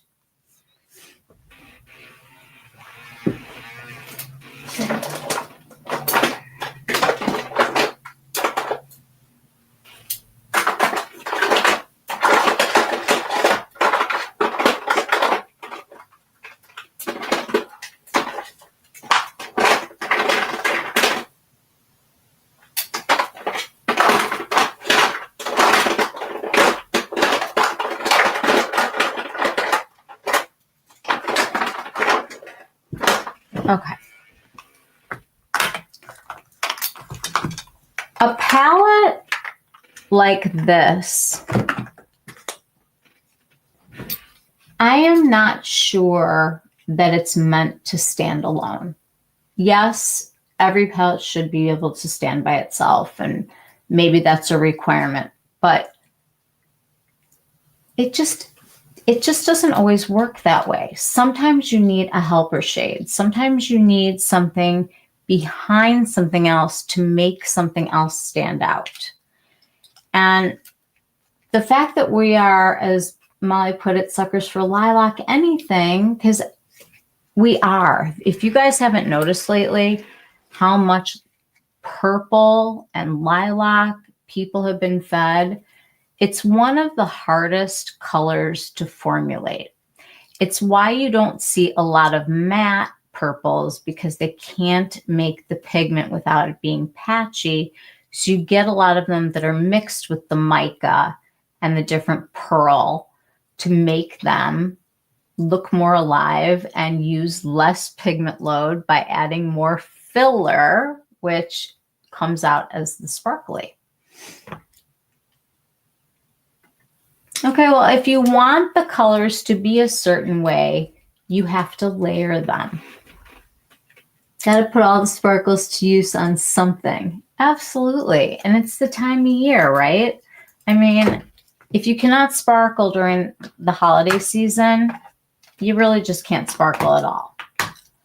So I went through my shadows and I pulled out, I started thinking about purples and how, you know, I really love this. It's not quite the same as this, but it got me in the mood. You know, it got me in the thinking mode of what kind of purples there are. There's the brownie ones and the more kind of actually blue purple maybe.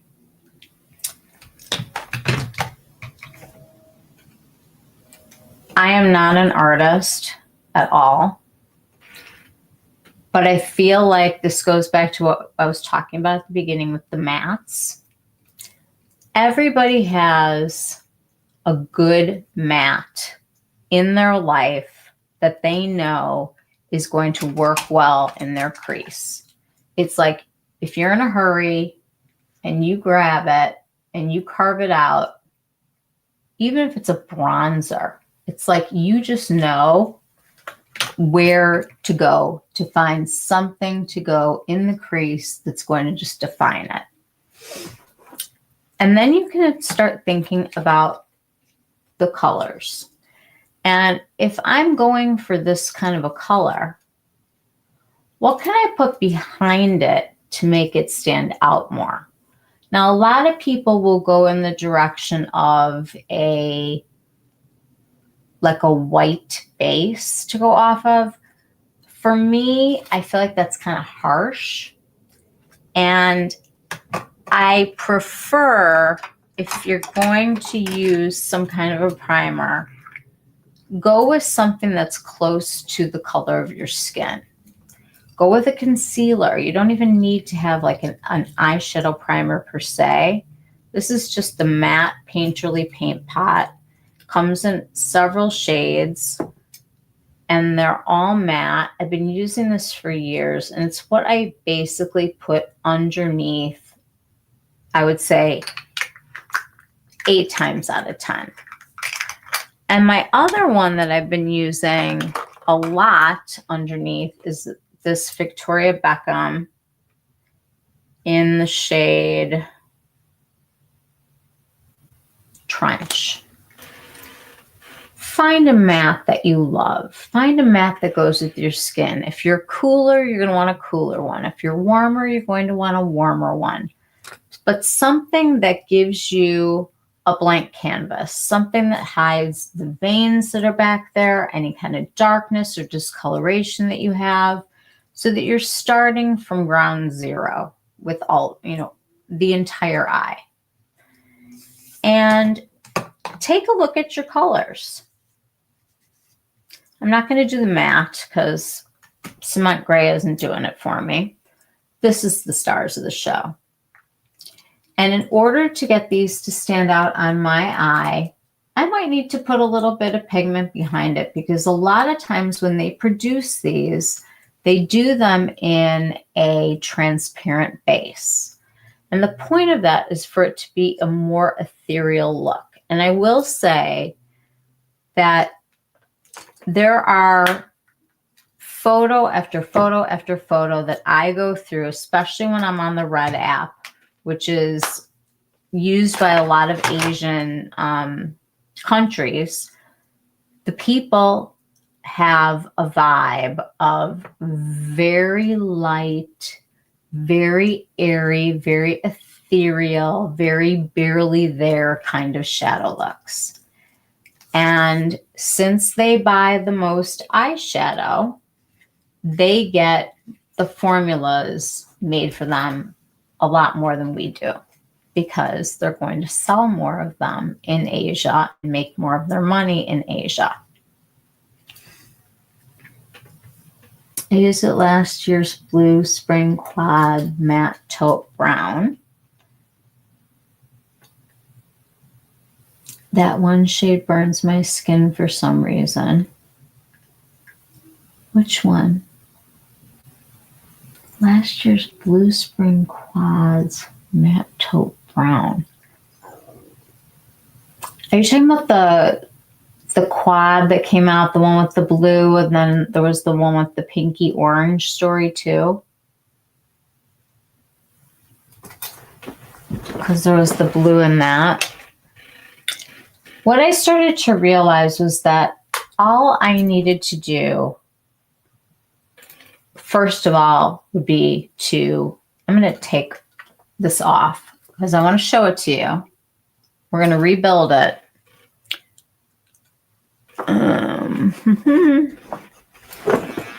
I'd love to take it off.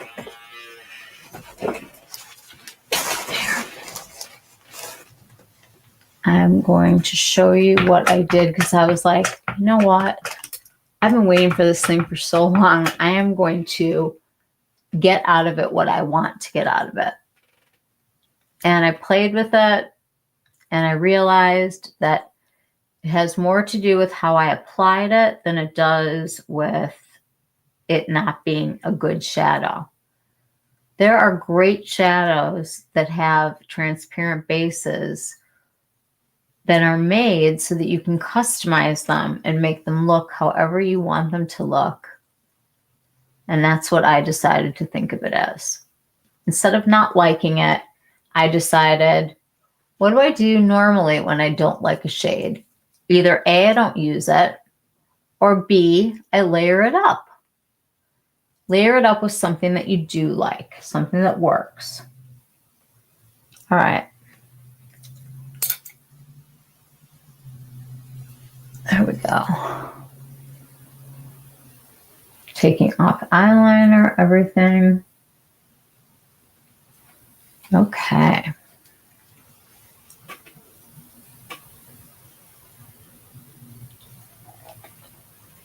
Okay. I'm going to put a little eye cream on because I need it. I'm liking this one.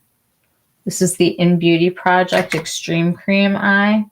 It's nice. It's like a nice, committed kind of a feel. It's not so much of a deep puffer as it is like a great hydrator. But I use the Dew one, D-I-E-U-X, Dew. And it's so nice. Okay.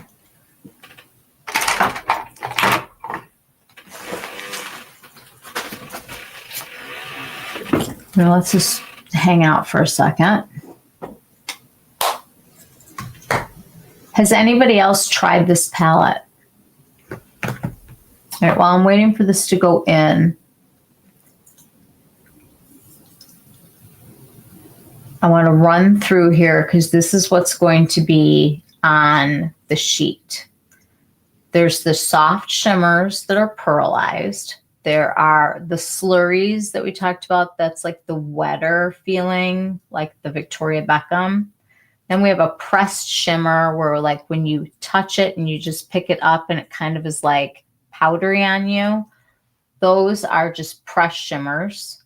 Then we have the toppers. They're the ones that have no base and just basically glitter or whatever we're calling the stuff inside of it. Then we've got the metallics that are like foiled. And then we've got the pearlized creams, and that would be like the Mob Beauty ones that we looked at. So there's a ton of different kinds of ways that we could start this. Just for practicality's sake, I am going to apply some of the Painterly Paint Pot to just even things out here.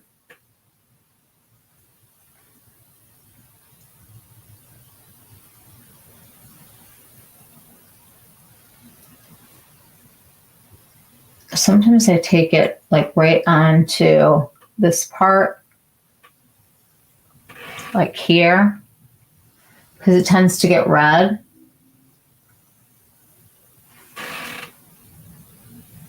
And you can use a finger or your brush. This flat one from Angie Hot and Flashy just always works really well and makes it nice and smooth. And you have to give these a moment to set because it is like an eyeshadow. And you can feel like when there's no more resistance. Now, depending on what kind of shadow you're going into, if you're going into a powder shadow, I recommend putting a little bit of powder on here so that you have powder on powder. We're going to use the Mob Beauty one. Just going to take a little of it. Use a really fluffy brush to just make sure that we have a really nice, smooth start.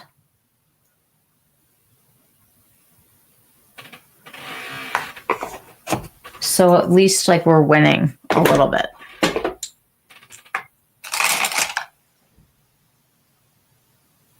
Okay. Make sure you get all the way to your lashes.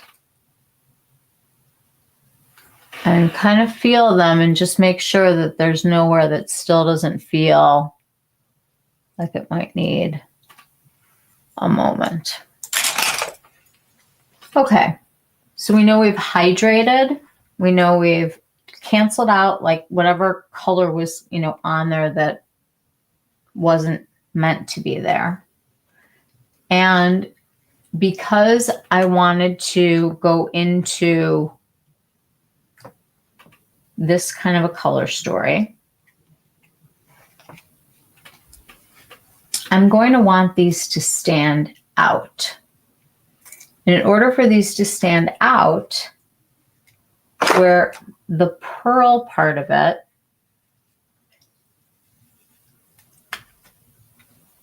is going to have to get something behind it.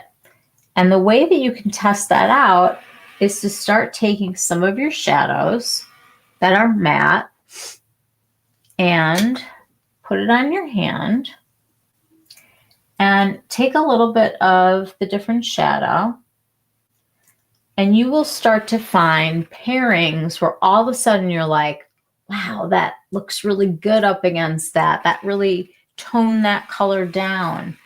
If in this color, you'd rather it be a cooler tone, start with something cooler underneath it. That way, when you put it on top, it's going to kind of show both, because this basically is shimmer with a transparent base. So in order for you to see the color that you want to see, you need to put something behind it that'll make that stand out. So whether you're going to use color theory, like, you know, what looks good behind a blue to make a green, I don't think that way. I just am not an artist. I have to play and I have to touch and I have to fuss.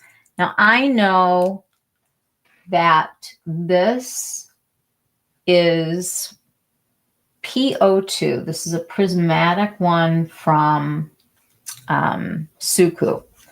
And when I look here, I see that this could really help this color story.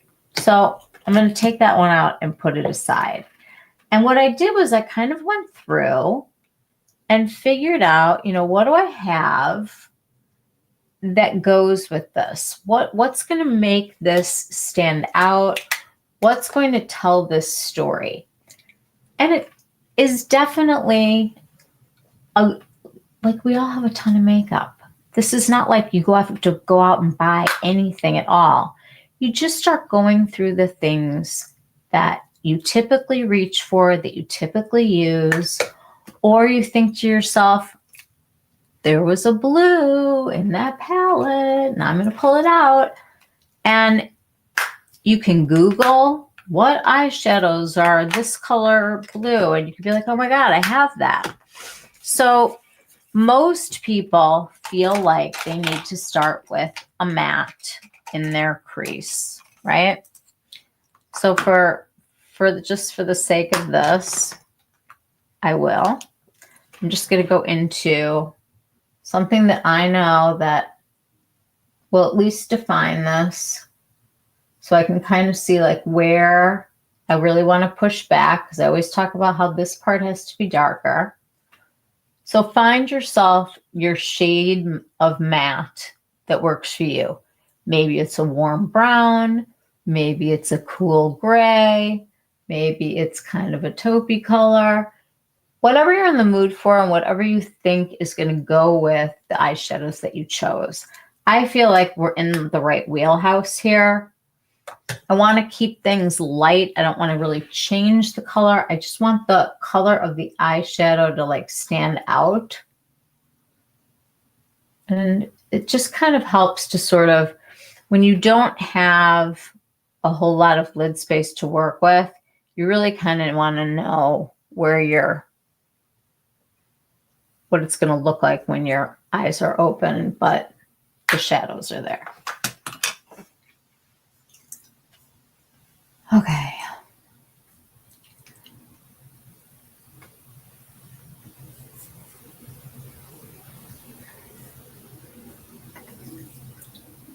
The blue shade is horrible. It's gritty, glittery, and doesn't look blue on my skin. It looks like glitter green yellow, and I hate it.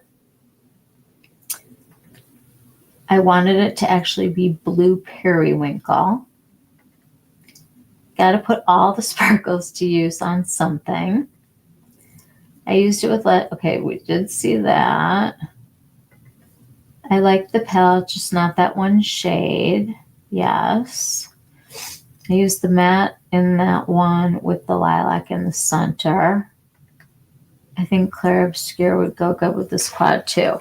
Yeah, whatever you feel is your neutral, go for it.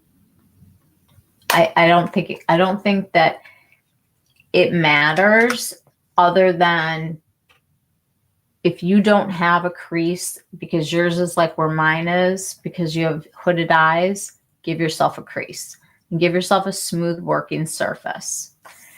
Okay, let's talk about these.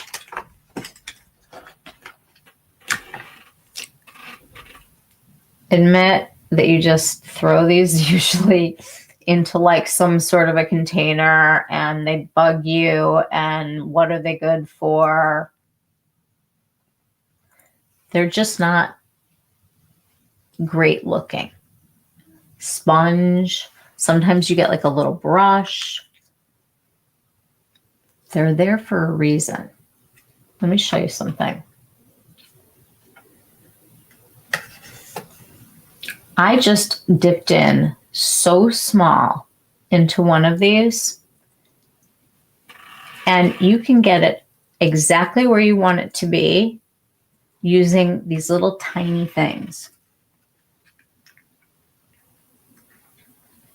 Yeah, they do actually work. Okay, so I'm going to kind of decide that I really want my eye to look mostly lavender, and I want that kind of blue color to be sort of like my wet look.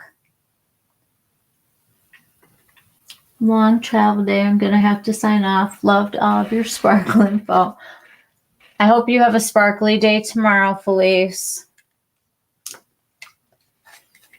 Okay. So I'm going to start here, and I'm going to go with the deepest purpley color. And I'm going to swatch it, and it's a little bit smoky. And there's almost a blue kind of gray going through it. And I'm looking at it, and if I really want that like purpley kind of little teeny tiny sparkle to come through, I'm going to have to put on something a little bit behind it that's going to show off that color. So I'm going to use one of these. And I'm just going to take a little bit of this, and I'm going to smooth it and give myself like a little bit of a shape over here. And you can do the same thing. And usually what I do is I pick something that's just a little bit darker than the shade that's in my crease. This one also happens to not be a flat matte, which I like.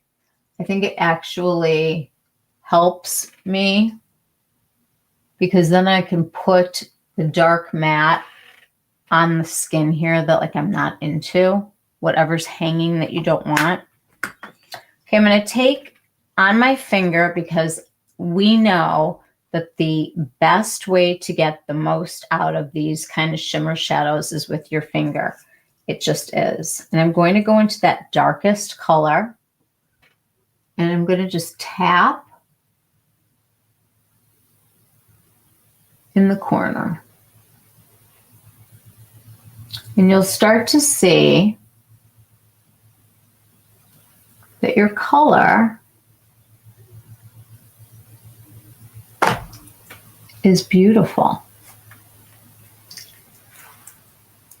And if your first color that you put on doesn't give you what you want, try another. This is like, There's no science to this. It's based on what looks good on you, what you feel good in, and what you want it to look like. For me, this gives me like enough of that purpley color to at least have like a little drama. And I like how it's going like up and out. I think, and you guys know I've said this before, this area right here, if it's smooth, then I think the whole eye looks much more smooth. So I am going to use just an eyeshadow stick. You can decide whatever you want to use. I just want this part right here for right now to just be a matte. And then I also kind of know that I'm going to be able to go back into this area with some kind of a highlight without it getting covered with a bunch of eyeshadow. And this area right here, I don't love when it shows texture because already I'm dealing with this. I at least want this to appear as smooth as I can as it's going out this way. Now, the other purple that's in here is a lighter one, and it's really pretty all over the lid. However, we want it to stand out, and this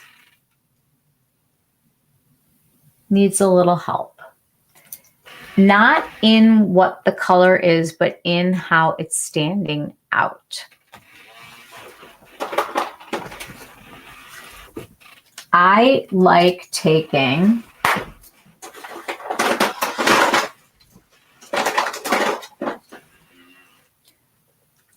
some kind of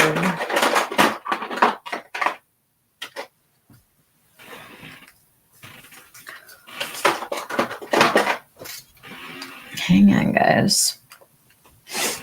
Just some kind of like a pearly shade. It doesn't matter what. And I'm just going to kind of brush that on so there's like a luminescence, but without really any color. We all have bone shades and pearly white shades in our palettes. I don't even need to like say which one it is. We all have them. Everybody's got like a bone colored matte or a beigey matte or a pearly white matte. Depends on how bright you want to go. I went mostly white because I am looking to get some brightness out of this. So I'm going to go into the brighter lavender, and I'm going to start in the center and just pull it out. And look how already you can see it's super ethereal looking. I haven't changed the color, but I've like figured out a way for it to stand out.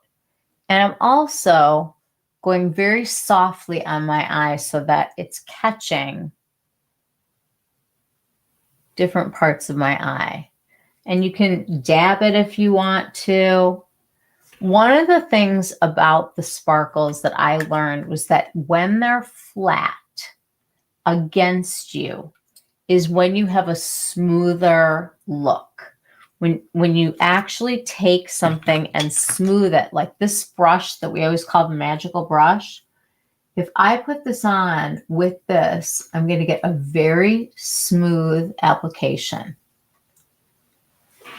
But I'm losing a little bit of that ethereal quality where it's just sort of there. So find your sweet spot, and you can always kind of keep blending. But we're getting there. We kind of have that really pretty, sort of in the light catching kind of thing. And what I did was I took one of these, and when you have a hooded eye, whatever's closest to your lash line is definitely what is going to show the most. So what I did at the beginning was I took that blue color and I put right at the edge of my lash, And then I opened it up and I took a look. And how far did I want that to go? So right now, I'm looking at it and it doesn't look like it's showing up a whole lot because I put that other color on. So if you need to, you can go back and get a little bit more of your pearly white and layer it up. And then try to like dab. And look at that. Now I have a color that stands out without screaming. You know, it's there, it's pretty, it's showing up, it's still ethereal, and we're getting there. We're getting closer. What I'm not getting right now is a whole lot of definition, and I'm okay with this gray color for right now because this is the palette.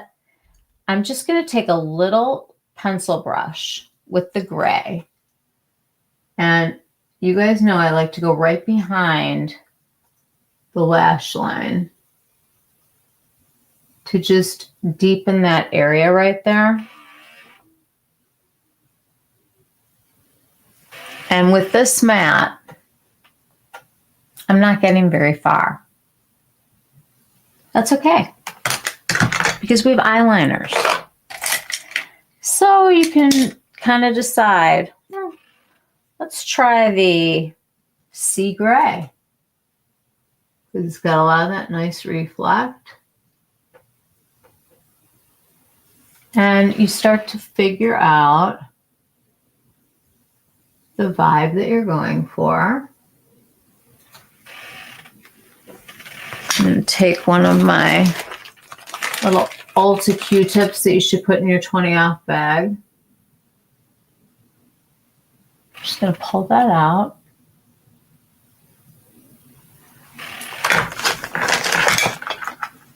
Okay, so we've gotten now to the point where you can see that this has some reflect in it. I'm going to take one of these little guys again. I'm going to take that lighter purple and go right here. And this just really helps prevent fallout, these little sponges. You can absolutely use a brush. I'm using the darker.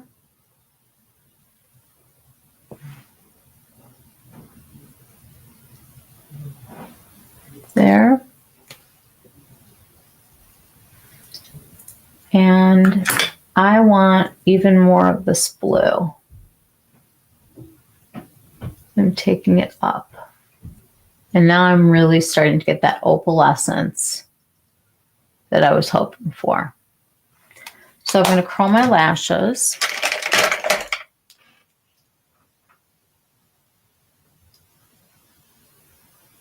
This is the rougher.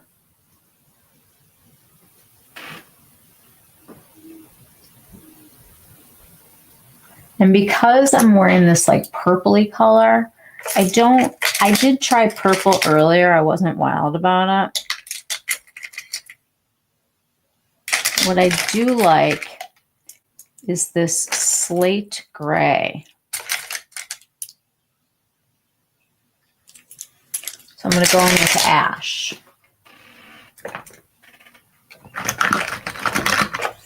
This is Victoria Beckham.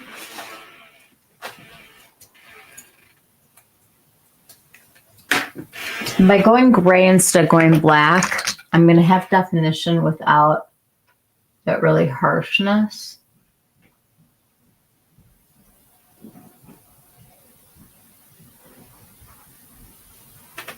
I'm going in the lash line and basically tight lining from the inside. I'm going to put some mascara on.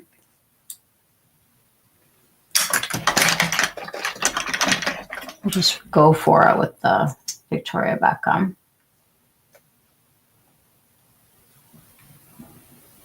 Like really massage it.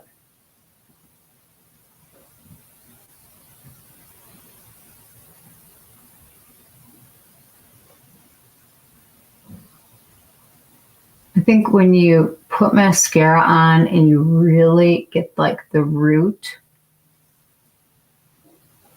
to be defined like that, it just really opens up the eye.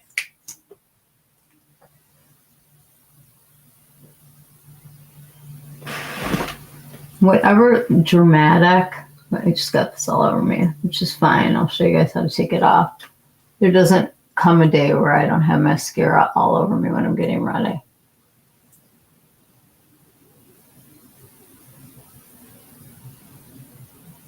Okay, we have to let it dry.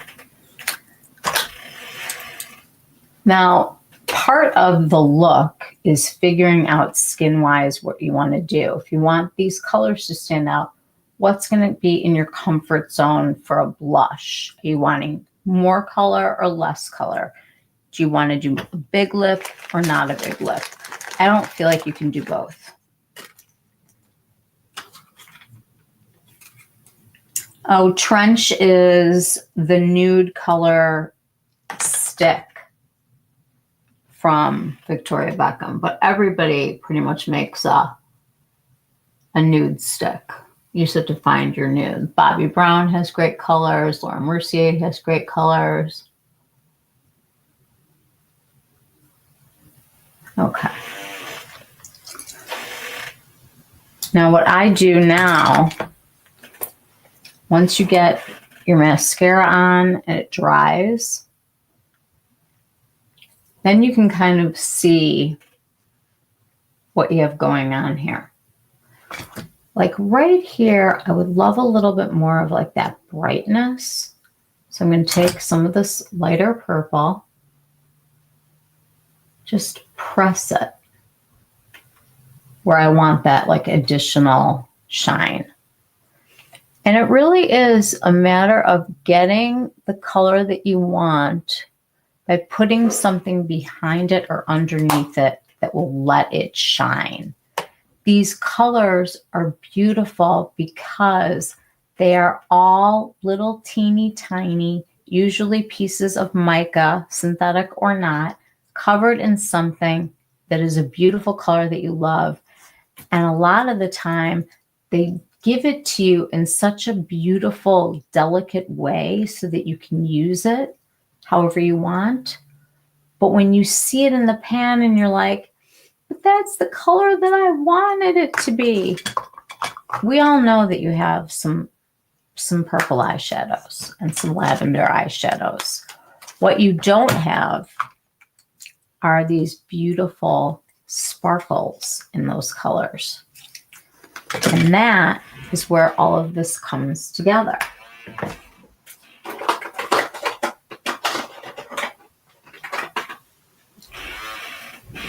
I just want to show you. If I take Molly's glitter puck now, and I dip one finger in, like tiny bit, and I press this just in the center, look what happens. All of a sudden, this whole look becomes so much more dimensional and so much more wet. And it really feels like things are getting sparkly. And I feel like we've captured the color of the eyeshadow palette now because we've given it something to sit on without making it a deep, dark, smoky story, which you can do. And I definitely will do with this look. But I just wanted to show you that you can get these colors. You just have to put something behind it. And my recommendation is the first time around that you do it, choose something like this, or like this, or like this. And I'm not even going to tell you that it matters what formula it is. Either a pearly white, or like a champagne color, or like a light beige, depending on the colors that look best on you. And layer these onto your like inner hand and put the colors on top and see how they look up against them. My guess is at the beginning of this, you're going to feel like you're seeing the most true color when you get something pearly behind it. We all have all those pearly shadows that with the sparkles in them and stuff. It's great. Come to the party. So last Christmas, we had that long, pulled it out. And then I pulled it out. Here it is. We had this palette from Chanel that came out. It's either last year holiday or 2 years ago. And they gave us, here, these. I bet they're sitting in a drawer. Well, guess what? They could not be more perfect to take these sparkles.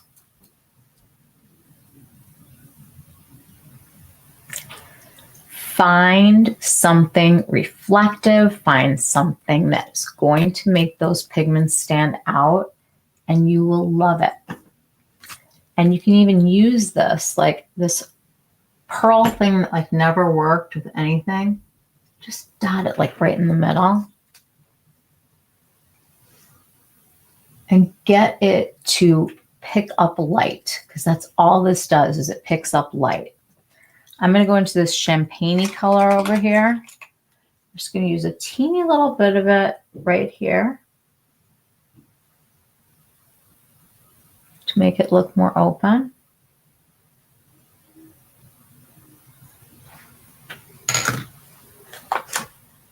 And then whatever color you're loving, sweep it below. I like a smudgy look right now. I don't really like a perfected look because my eyes are not perfect. And I just think that there's like something really pretty about like an undone smoky eye that makes me feel like it's more youthful. Everything is better when it's blended. And that is how I figured out that it wasn't, it's like it's not you, it's me. It's both. You know, it's expectation of what you think is going to be pigmented, because that was like the mentality that we were all taught when we started watching videos. It had to be so pigmented. The thing that's so beautiful about these is that they're not. It's their ethereal quality in these tones that make these so incredibly special and will make for such a beautiful, beautiful look. That's what I think. And cool with the light lilac by itself with the taupey matte shade. Looks pretty. Let it dry and use it as spoolie. Everybody has issues. That's what you do. And you can darken up your liner. You can lighten up your liner. I always find that those little drops that I put in the morning that get rid of the redness help tremendously to look younger. And right here is, you guys know, like not my favorite. So what I really would do, I would take something dark, just right here, because dark pushes back.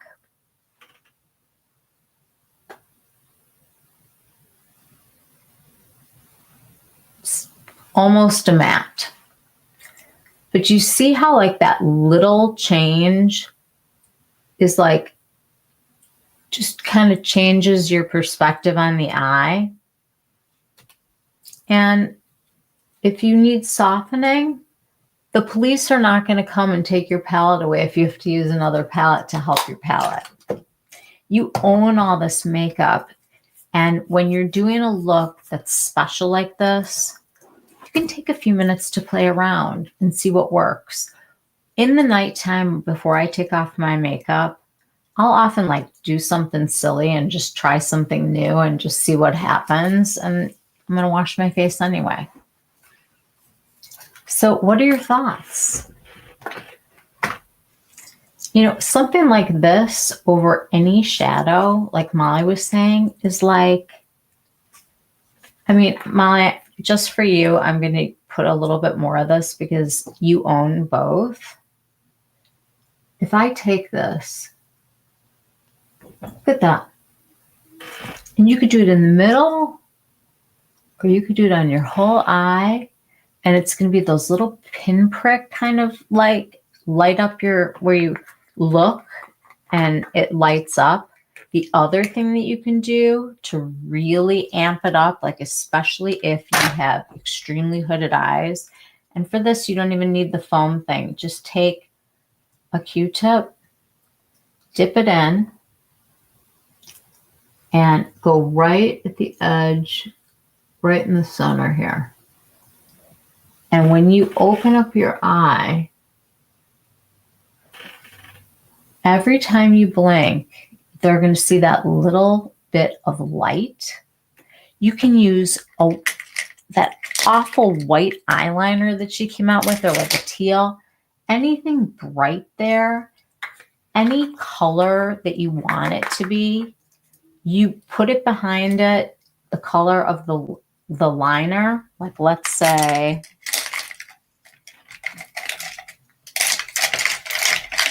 here. I want a good example.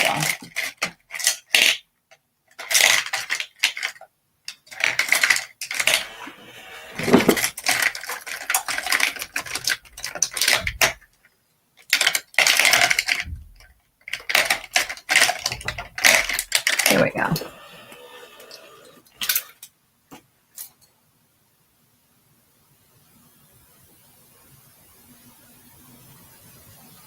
Liners are great things to attach eyeshadows to before they set down. You can deepen up an area like that with a purple, and then you go back in with your palette. If you want like a deeper, smokier, go into the darker color, go right on top of that liner just by pressing.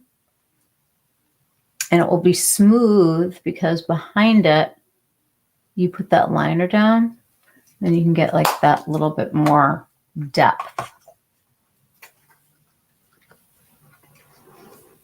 It's different for Chanel. It is, but it's not, because the beauty of Chanel to me was always in the restraint of it. Like it wasn't ever too much. It was like just enough. I don't think that anymore. But you could see now where even if you felt maybe one of these colors wasn't your favorite, or maybe it wasn't going to work for you, you still can take a look at those sparkles and see the beauty of it. Like, I would love to see this with some greens. God, that would be just like amazing. Or like a green liner. So pretty. The beauty of these is in the pearl. It's in the color. It's the way that it hits the light. It's what your eye, you know, like it's how you lay it down is going to be all the difference in the world. And if you're somebody who really likes, you know, the purple, go in with that. Put it against that lash line. really get it to shine. Use these little tools, they work. And you can have whatever you want to have on here. There's no rules. I love it. What are your thoughts?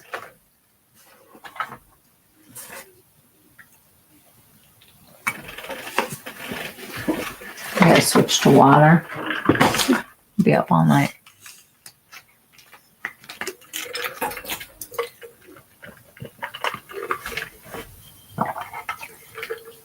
It's pretty.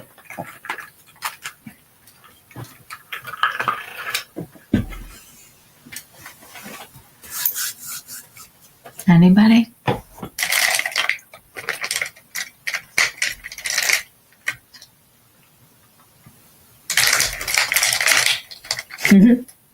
You're welcome, Holly. This is the liner that I was going to tell you about before. This is the champagne sparkly one. It is the best waterline color for nighttime.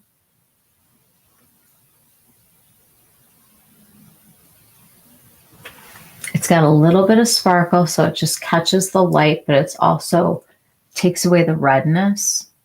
It's a good one. This is called Sparkling Pearl, and it's 20 off until midnight from Sicily. I have a million sparkly shades. I love the idea of buying with that in mind and to use the sparkles. Yep, all the sparkles that you've had in all of your palettes. I don't care if you only own I Need a Nude. Like, I don't think there's a person on the planet that's a real beauty lover that didn't buy this palette. You have foils and sparkles and shimmers and toppers and every kind of sparkle. That's why this palette worked so well, because the color story worked and the textures and the different kinds of level of pearl and sparkle and shine and opacity. That's the beauty. That's what makes these so special. These little sparklies need something to play off of. And you get to make that work however you want it to. It's cool. It's makeup fun. It's definitely a palette that you want to play with a bit. You can even get mad at it and say you don't like it and then come back to it and say that you were wrong like I did. She's a beauty. She really is. She just needs a little extra help, but so do I. Yours arrived yesterday. I mean, you haven't had time to open it yet. It's your first ever Chanel eyeshadow quad. Rachel, welcome to the party. I am really glad that you're looking at it with us, because this is not your typical Chanel eyeshadow palette. So play with it a little bit and see what colors you want to have stand out. Think also, if you took this and you put like a golden color on it, it would start to look opalescent. Like, I'm not super into like that mermaid thing, but just for fun. Like, I'm going to take a little bit of pink here and see what happens, because why not? Oh, you can go full opal with this. Full opal. If you add Mia or some kind of like shimmery pink, you've got the blue, you've got the purple, you've got the pink now. I mean, this palette is for summer, it's for winter, it's for holiday. I think it's truly beautiful, and that you have to appreciate the sheerness and appreciate the pearl and let it shine. Opalescent would be so gorgeous. You can play with little gold sparkles and little silver sparkles with it. You could go pearly underneath it and really make it pop. You could add any shadows to it. You could put you could lay down, like if you're more of a pink person, you could lay down like a pink mat and go on top of this, and you're going to get like that pinky purpley thing going. That's, if that's more your like vibe, that's awesome. From what it looks like to me from seeing the runways next year, which by the way was that Chanel show, just so good. So good. I think that we're going to see a lot of these 80s homage to the 80s kind of things. I mean, shoulder pads and wild colors. I think this is beautiful with a nude lip and like a very like beautiful, like flushed looking cheek, or something really pared back like Wisp from Phytosurgeons, if you want to play into the purple.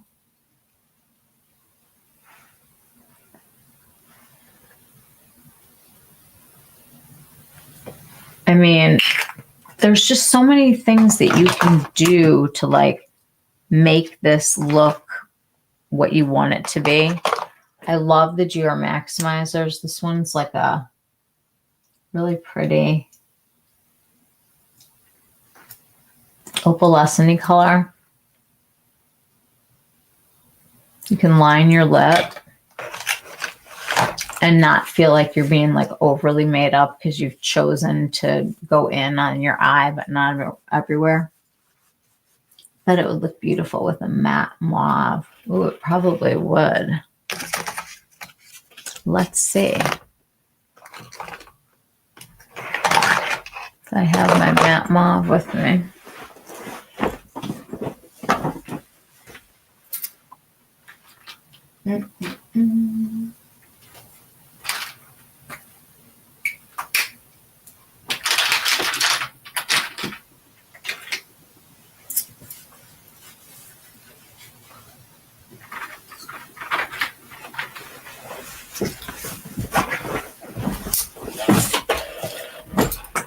I didn't go matte mauve. I'm going sugar glider. It's kind of matte.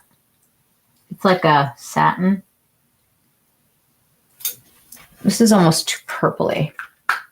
See, I want to play around. See what works for you. I mean, that's the fun part. The fun part is playing with all of it and getting to a place where you're comfortable with it and you want to wear it everywhere. Gold opalescence would be so gorge. I mean, a matte mauve eyeshadow on first. I think so too. And I tried that today and it worked. You're thinking like me, like even a little bit deeper than this. And that's the cool thing, is that the sparkles, you know, they're very bright. They can hold their own against a lot of these shades. You just need to give it something to hold on to. And remember, you're not rubbing it together. You're patting that like on the top of it. If you can, you know, think about it as kind of building layers. If you smoosh it all together, it's like brown and yucky. But if you tap it on top, that's when you start seeing all of the different tones together. Lots of tapping. Unless you're going in with one thing, and like with your finger, the reason why the finger method works is not because it's your finger, it's because we're pressing it, and the different